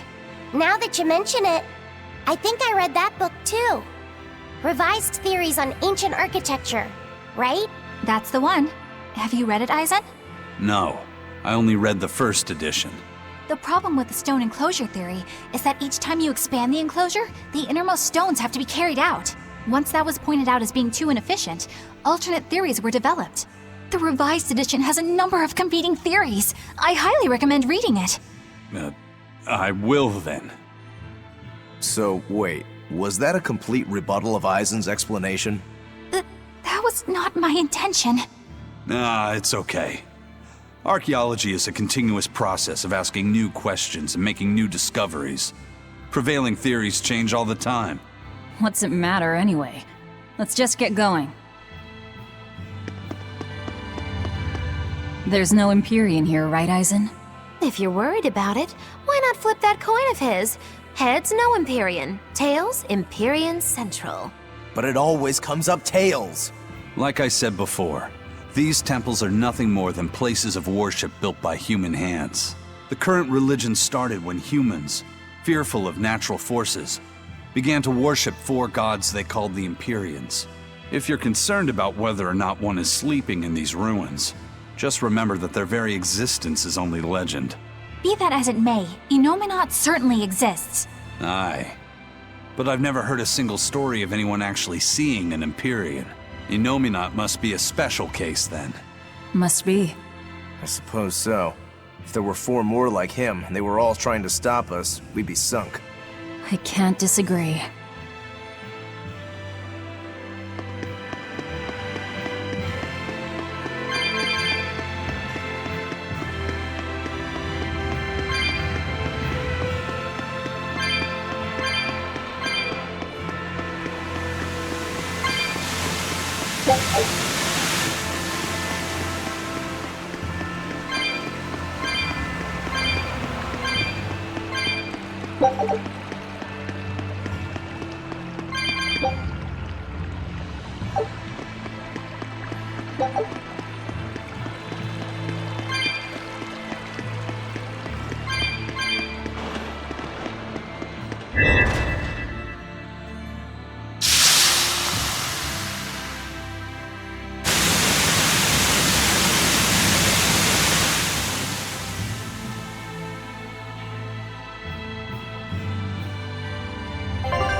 Well, it wiped out the security for us, but...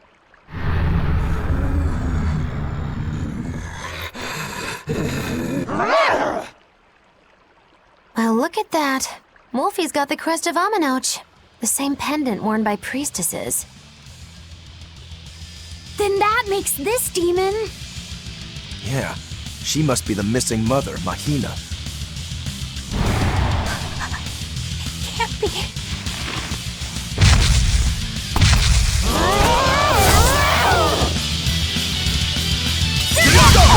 Don't just stand there. It's gonna eat you.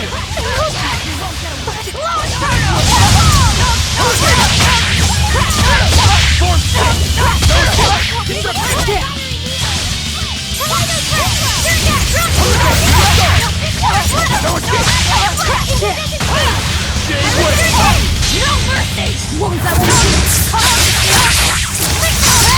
element fury together.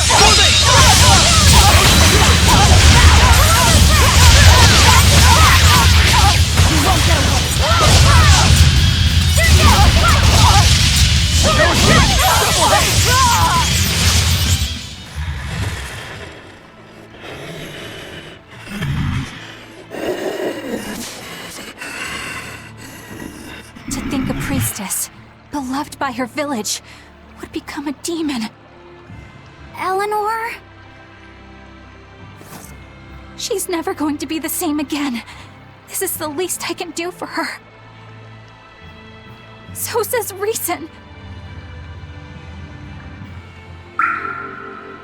Huh? That feeling!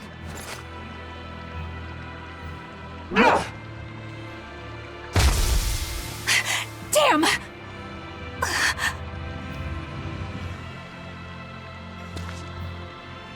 Let the demon be. We don't need it.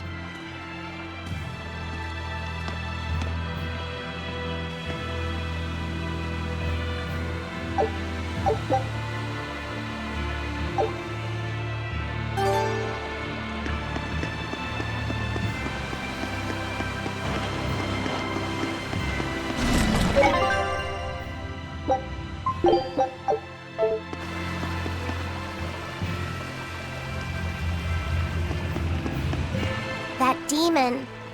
I guess she caught demon blight when she was looking for her daughter. Yeah, that's what the girl at the inn said. But even after turning into a demon, she's still searching for her daughter. Well, Rokuro, Kurogane, and Dial all remember what they wanted when they were human, right? Demon or not, she's a mother. It's no surprise she would still be protective of her child. It could be that. Or it could be something else. Well, I hope that's what it is. I know that must be how she felt as a human, but demons don't have a sense of motherhood or any such thing. You saw how violent she was. She's not Mahina anymore. When she became a demon, she lost all capacity for empathy and love. It's heartbreaking, but it's the truth. Velvet and Rokuro still have empathy. One demon left unchecked could take 100 lives. And this one's even willing to attack exorcists. Demons can wipe out entire villages, even cities, just as they destroyed my village. Thus, my path is clear. Eleanor is right. There's no turning back once you've changed. Perhaps it would be a mercy to grant her peace through death.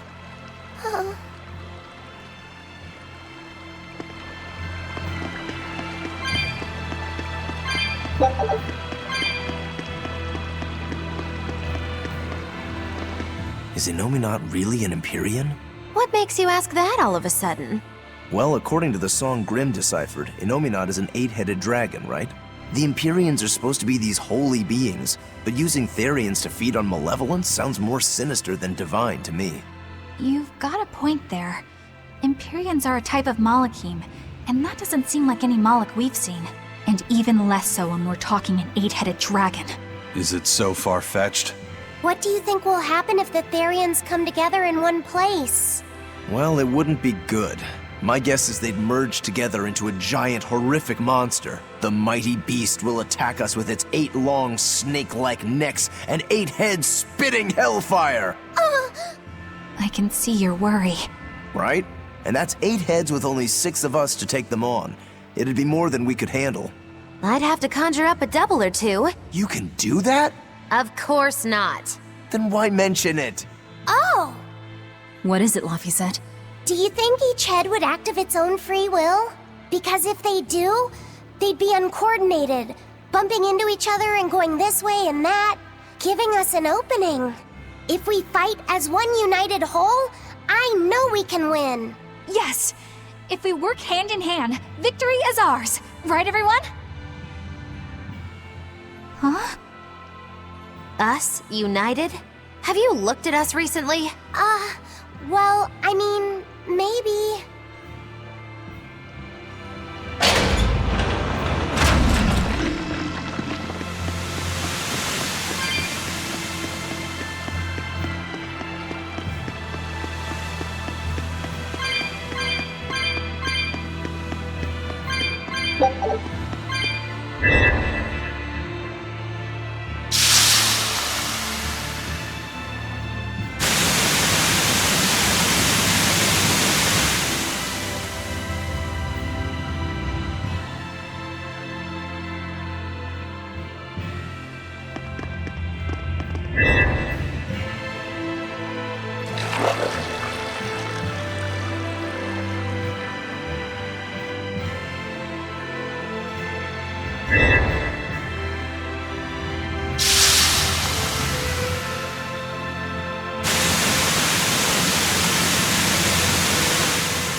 Victory is ours.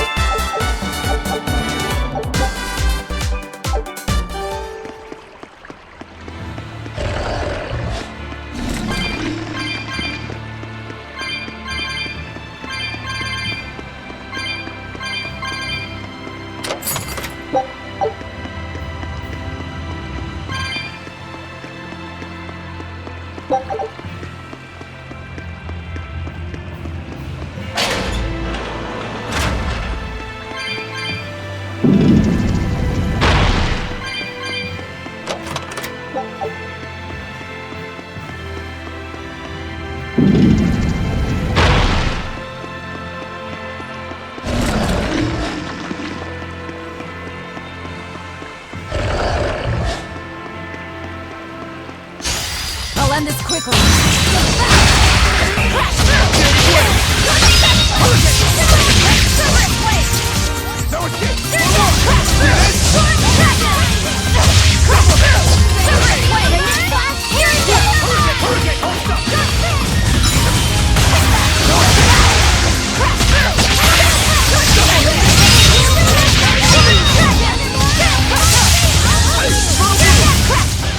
Did you see that? I beat it!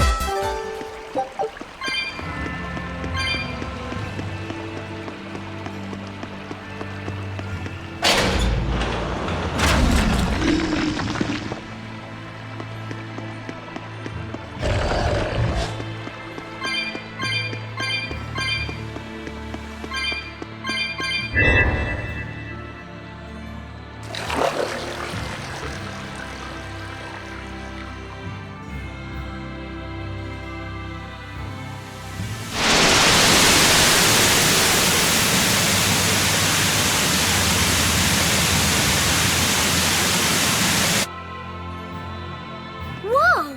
A water bridge!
Is there some sort of trick to it? Well, you could always try busting through it, but I wouldn't. Who knows what sort of traps you might trigger? I know. Look at that diamond-shaped stone in the door. Haven't we seen that somewhere else? You're right. It was on the pedestal with that chalice. That huge thing? You must have some sharp eyes there. I was more interested in what was inside that chalice. So, what? That chalice is the key? Somehow I doubt it'll be that simple. Some stones are colored, and some aren't. It must hold some kind of significance. I think you're right.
I feel the power coming from further inside. How very intriguing.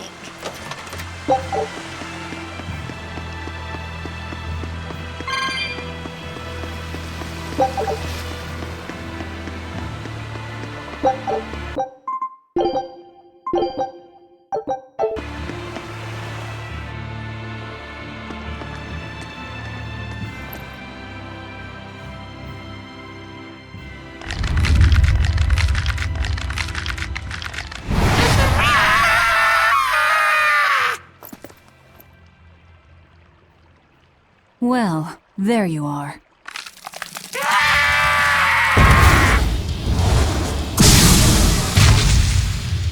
That barrier again! Looks like we were right. Another Therion. Just as Velvet conjectured, each of the 7 heads seems to assume a different form.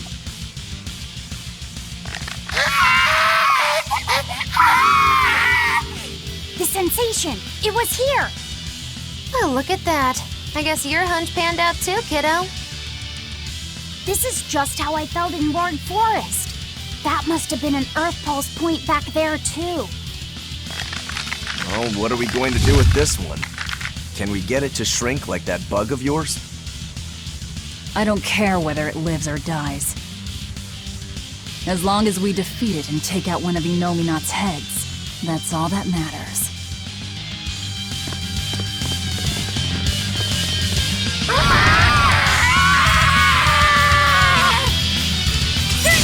Try not to let it eat you. That'd be very uncomfortable.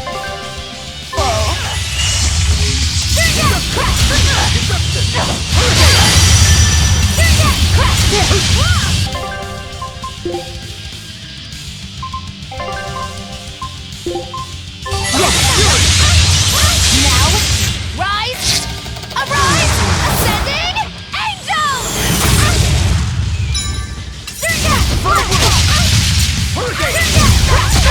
Gave way! Deception!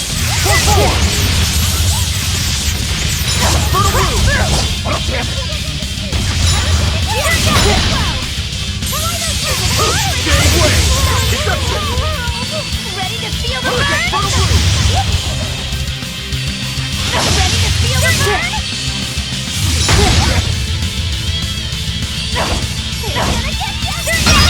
It's gonna get you! Double head! Shooting star! See this? Fertile blue! Double head!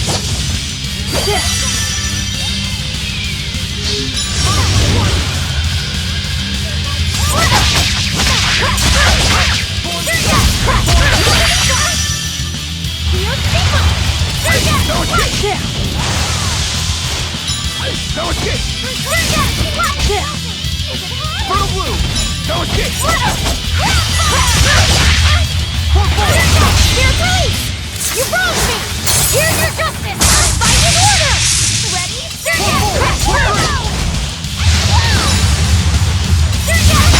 Bell absorber! Water mine! No escape! Double haze!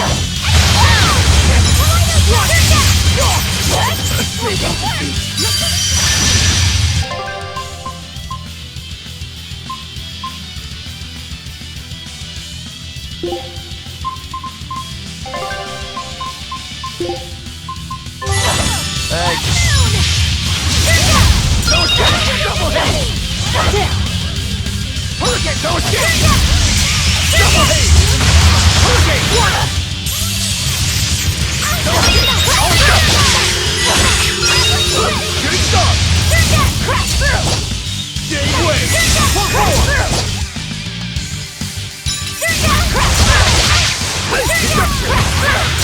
Double haze! Fertile blue! Shooting star! Fertile blue! Hurricane! Double haze! Gave way! Double haze! Fertile blue!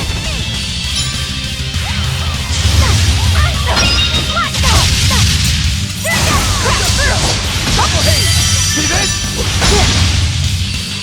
No escape! No escape! 47!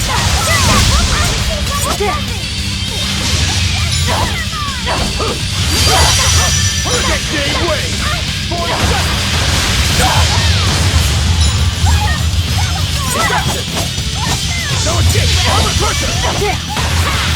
Double hit! One! Hey, for 5!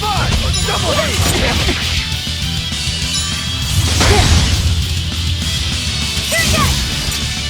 Armor crusher! Deception! Armor crusher!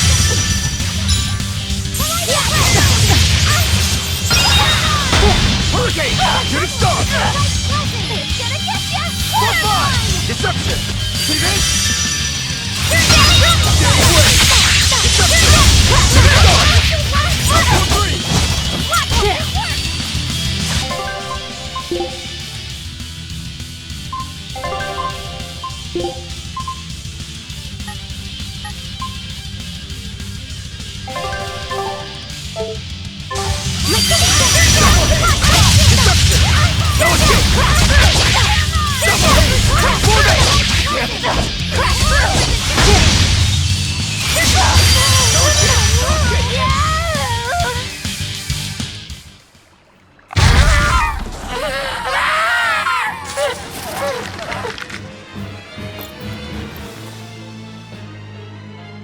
I don't think this Therian's getting any smaller.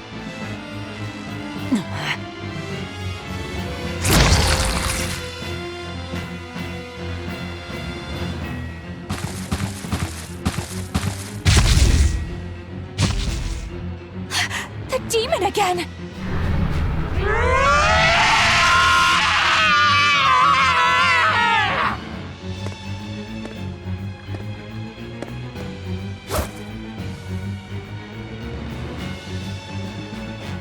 I'm not letting you go this time!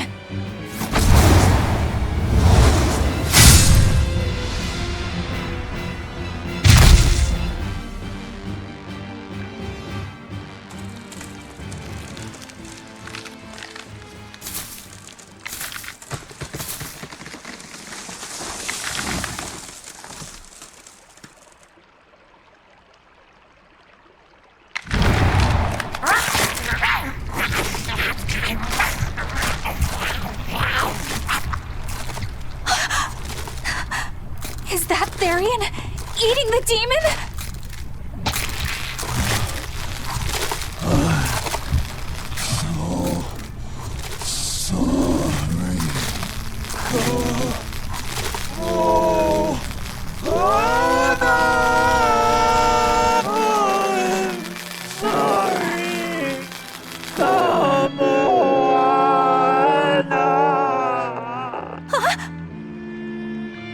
The Therian!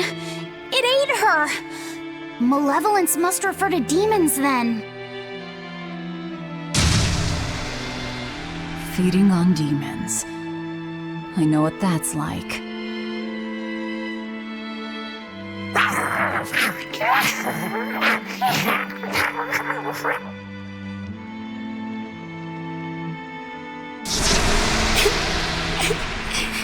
Mommy. Mommy. Look! It turned into a little girl! Is that... Kamoana? Mommy, why? Why did you leave me all alone? Did I do something wrong? Was I too weak? I'm sorry, Mommy. I'm sorry. No! This can't be happening! I tried so hard to be strong for you, Mommy. The man from the Abbey made me strong. So please, Mommy, please come back. The Abbey made her strong? By turning her into a Therian? Jeez, those Abbey jokers really get off on this sacrifice stuff, don't they? I can't believe it. That woman, she was trying to save her own daughter. Mommy! Mommy! I miss you. Mommy! Dying, unable to save her daughter, all she could do was offer herself to feed her hungry child.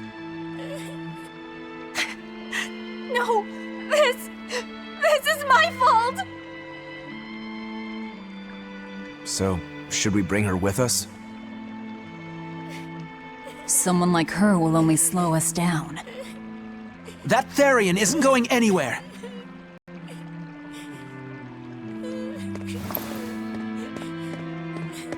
Oscar! What is the Abbey doing? Please tell me, I have to know! Eleanor! The less you know, the better. I must know! I killed her mother, and then the poor girl, she... Ah, so she must have devoured the demon. But don't let that trouble you. The demon was a necessary sacrifice to bring an end to this world's pain and suffering. It wasn't just some demon! She was a mother! She was all this girl had! Her one and only mother. Be that as it may, those who possess strong wings must...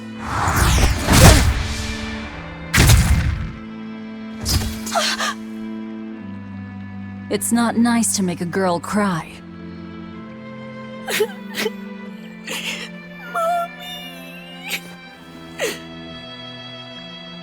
Kamawana. It's now or never.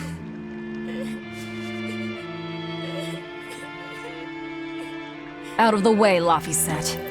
Wait! Have you no compassion?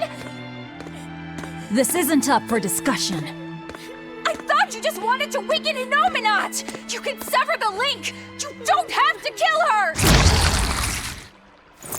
Velvet!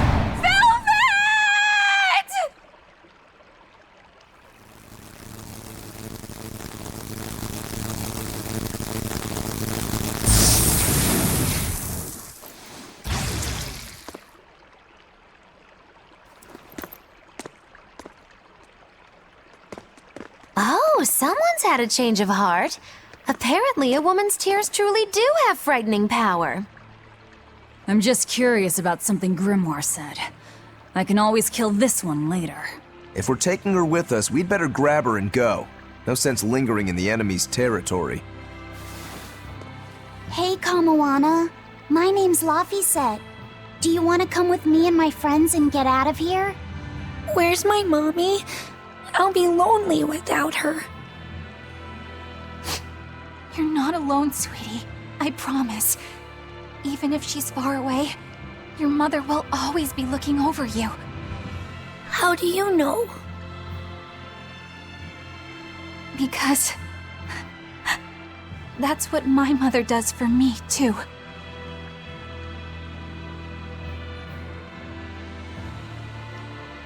Let's go, Kamawana. Okay.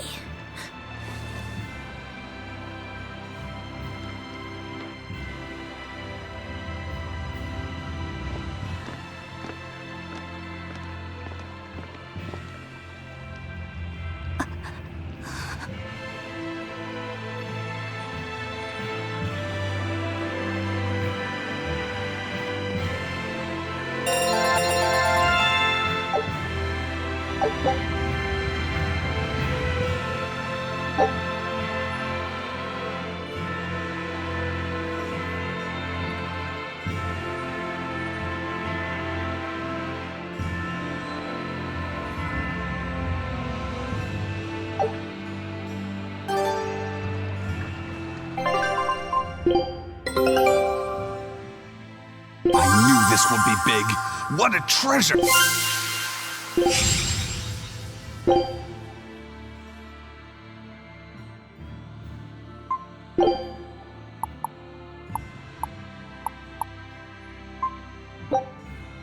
Scout ship setting sail.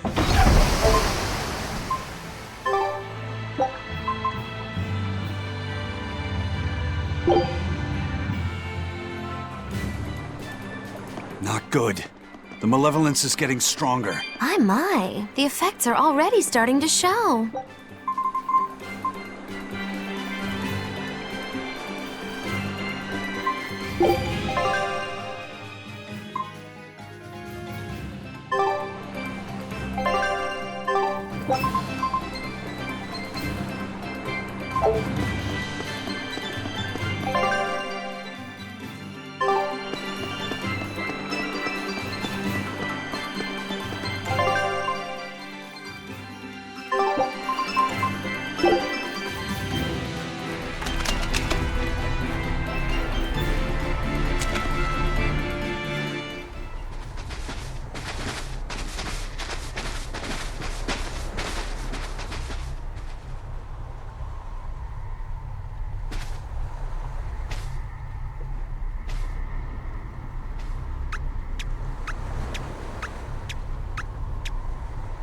Grim, what's up?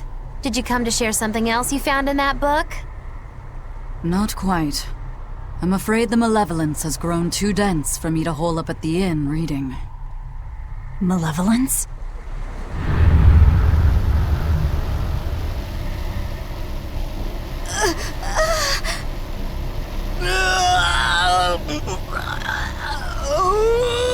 The hell?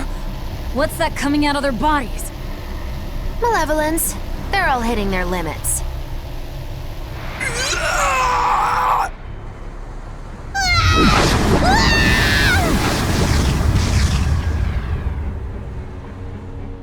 Demon Blight!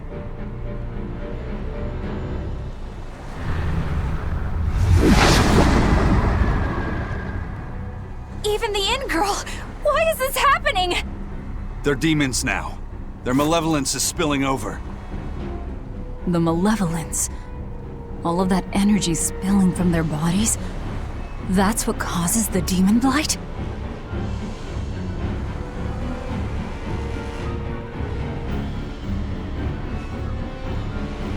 Do you know what demon blight really is? What demons are?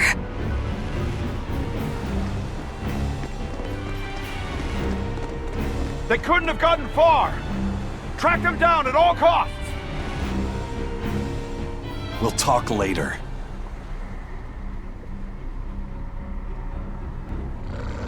The exorcists are going to have their hands full with these demons. Let's get back to the ship while we can.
Where are we going? Where's my mom? Kamoana, your mother is still far away. Then I need to wait for her at home. Let's go back to Haria. Scary demons are running through the village. It's too dangerous there now. But I want to see my mom. Your mom would be sad if you got hurt by a demon. Come with us, and we'll keep you safe until she comes back. Okay, I'll go with you. I wouldn't want Mom to be sad.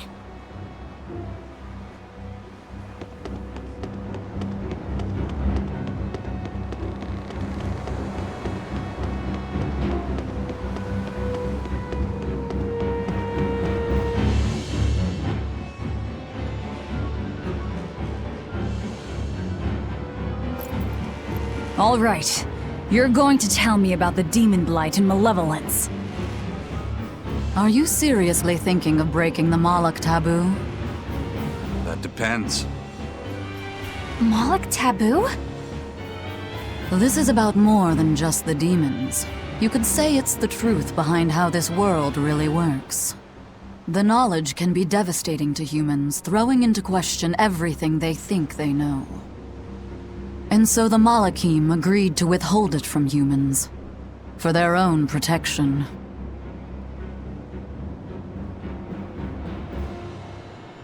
Do you still want to know? It's not like I'm a human anymore.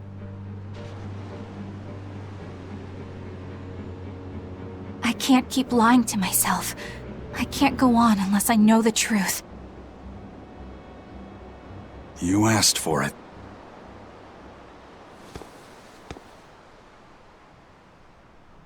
First of all, this illness you call Demon Blight does not exist.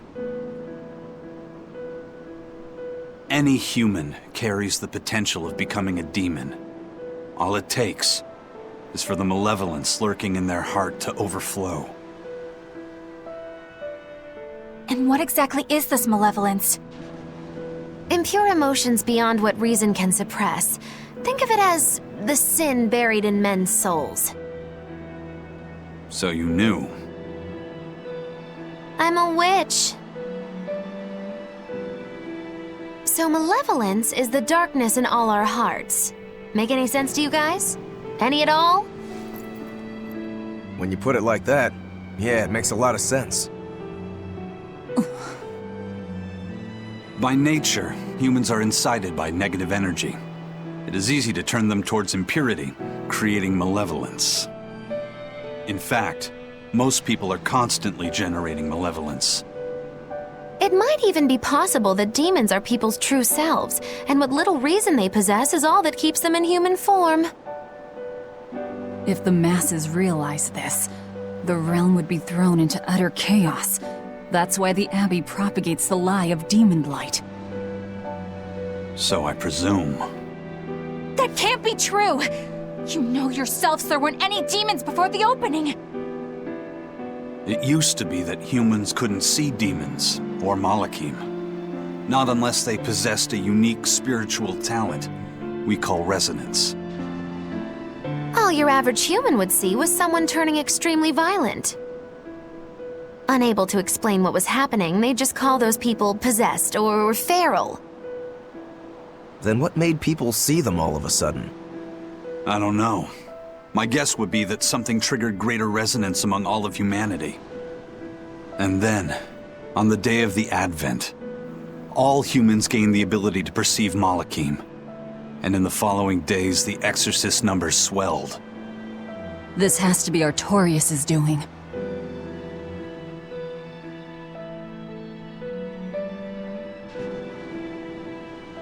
But if there's no sickness, why would an entire village turn into demons at the same time?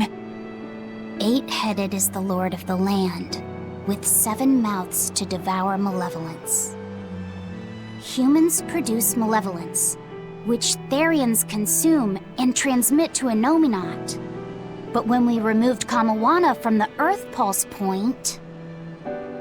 Clever boy. That's right. With no Therian to absorb their malevolence, the villagers could no longer contain it. So you're saying it's all my fault?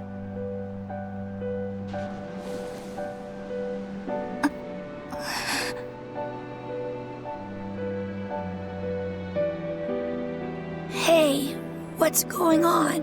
You all look so sad. It's scaring me. On the other hand, at least now we know we can trust the contents of that ancient book. We tear the Therians away from their Earth Pulse points. Innominat's power will wane, and will prevent this awakening. But if we take away the Therians, then more and more humans will turn into demons. It's the only way to kill Artorius. Ooh, the knives come out. So even the truth won't stop you. Very well.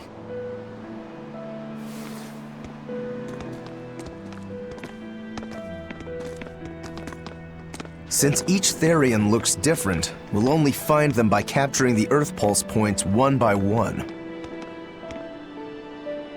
What separates humans and demons?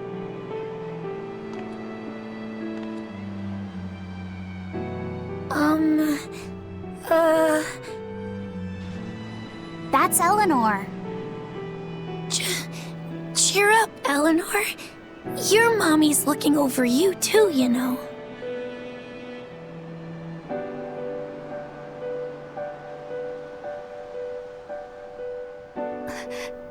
Yeah, so she is. Thank you, Kamawana. Grimoire, I want you to tell me more about what you said earlier. About malevolence? I told you, the subject is taboo. I understand that human emotions create a poison called malevolence that turns people into demons. Is there no way to stop malevolence from being created? As long as humans remain human, no. Malevolence is born of emotion, you see. But your kind must have found a way around it. Malakim experience emotions too. But Malakim do not produce malevolence, unlike humans. That's a lie. I've watched a Malak turn into a demon. That only happens when we are exposed to too much external malevolence. True. The island was full of prisoners and demons. And Melchior hit that Malak with something that turned it into a wyvern. Was it malevolence? To Malakim, malevolence is a powerful toxin.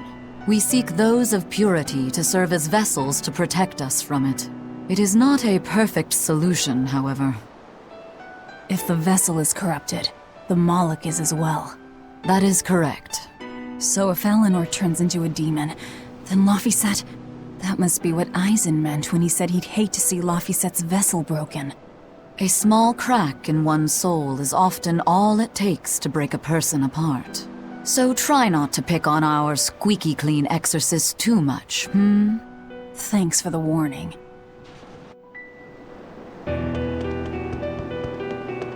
Sir, we just received a Sylph J from the boss of the Bloodwings. She has a job for us and wants us to meet her in Logres. How should we respond? Let's do it. Besides, we need to see if that demon in the villa was actually a Therian. Good point. And the Bloodwings might know something about the other Therians, too.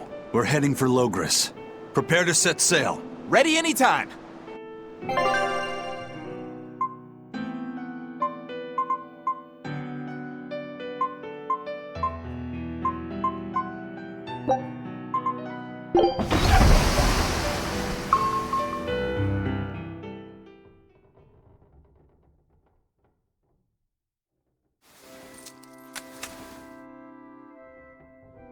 I lost my mother to a demon.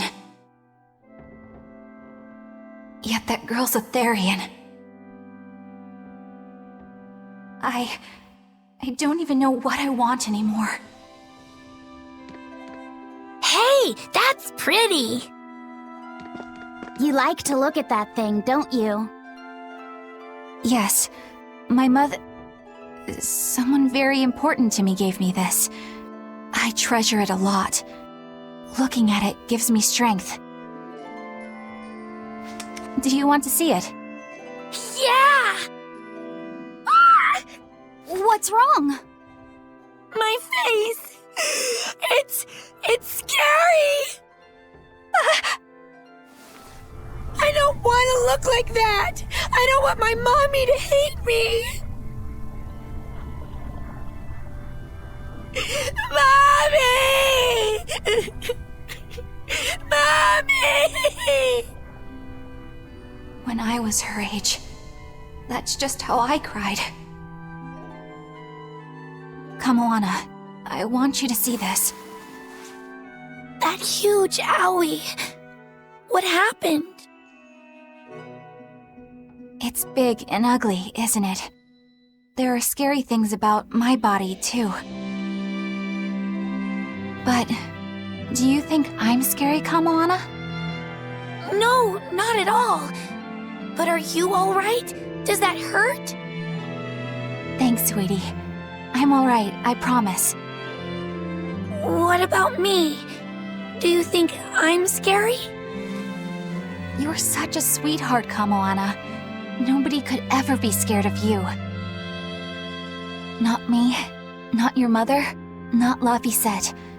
You don't have to cry anymore. It'll be okay. I promise. Okay. That scar, was it from a demon? Yeah. They attacked my village when I was a girl. I was so hurt I couldn't move.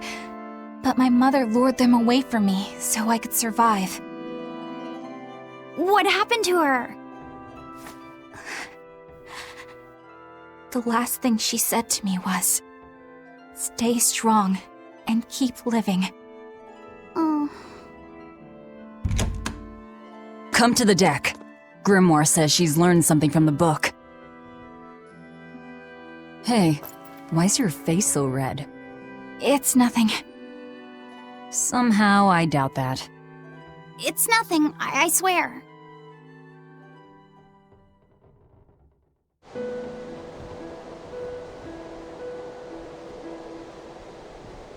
Do you all remember the second verse of that song Laphicet read earlier? 4 Empyreans may tear him asunder, but so long as there is one receptive to divine power, Therion shall be forever reborn in sight of the full crimson moon. Right. That's what I've gathered you all here to discuss. And we think that passage means that Innominat and the Therians will be revived by a chosen one, right? Yes, but the shall be forever reborn part kept bothering me. I've reconsidered my analysis. Suppose that instead of someone being chosen by Innominat to create Therians, the song means that Innominat chooses who becomes Therians. But so long as there is one receptive to divine power, Therians shall be forever reborn.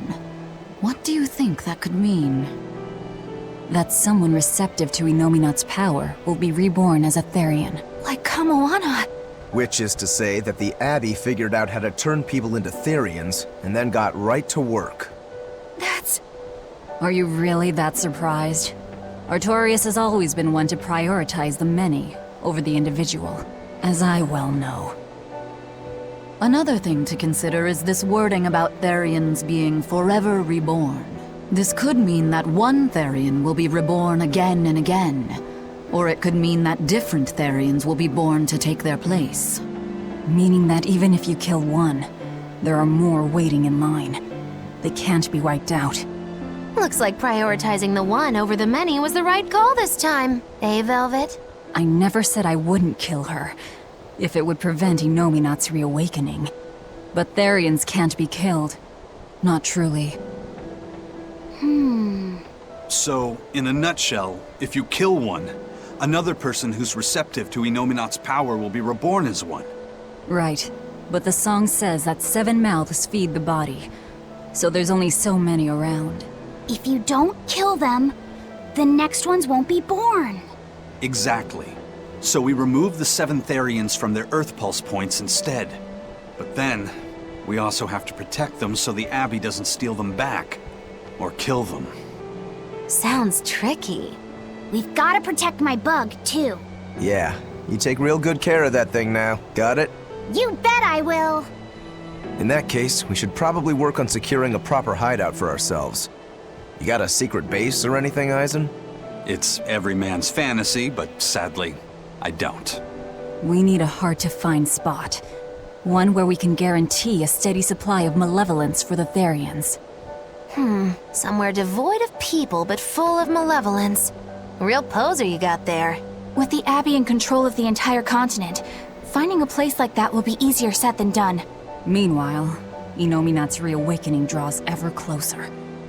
We'll have to keep collecting our Therians while we search for a hideout. For now, let's just get to Logris.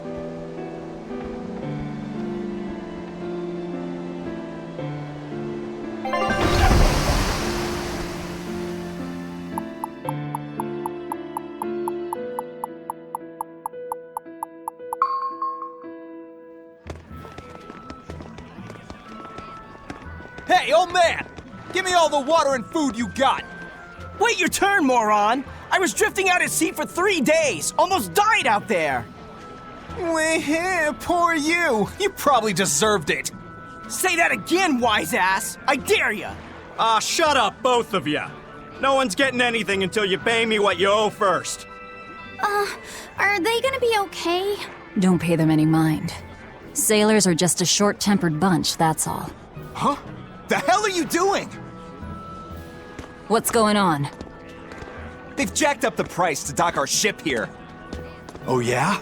Some real balls you've got there, buddy. If you lot want to moor here, that's the price you're gonna pay. Look, pirates are a liability to begin with, but calling your crew infamous these days would be putting it lightly.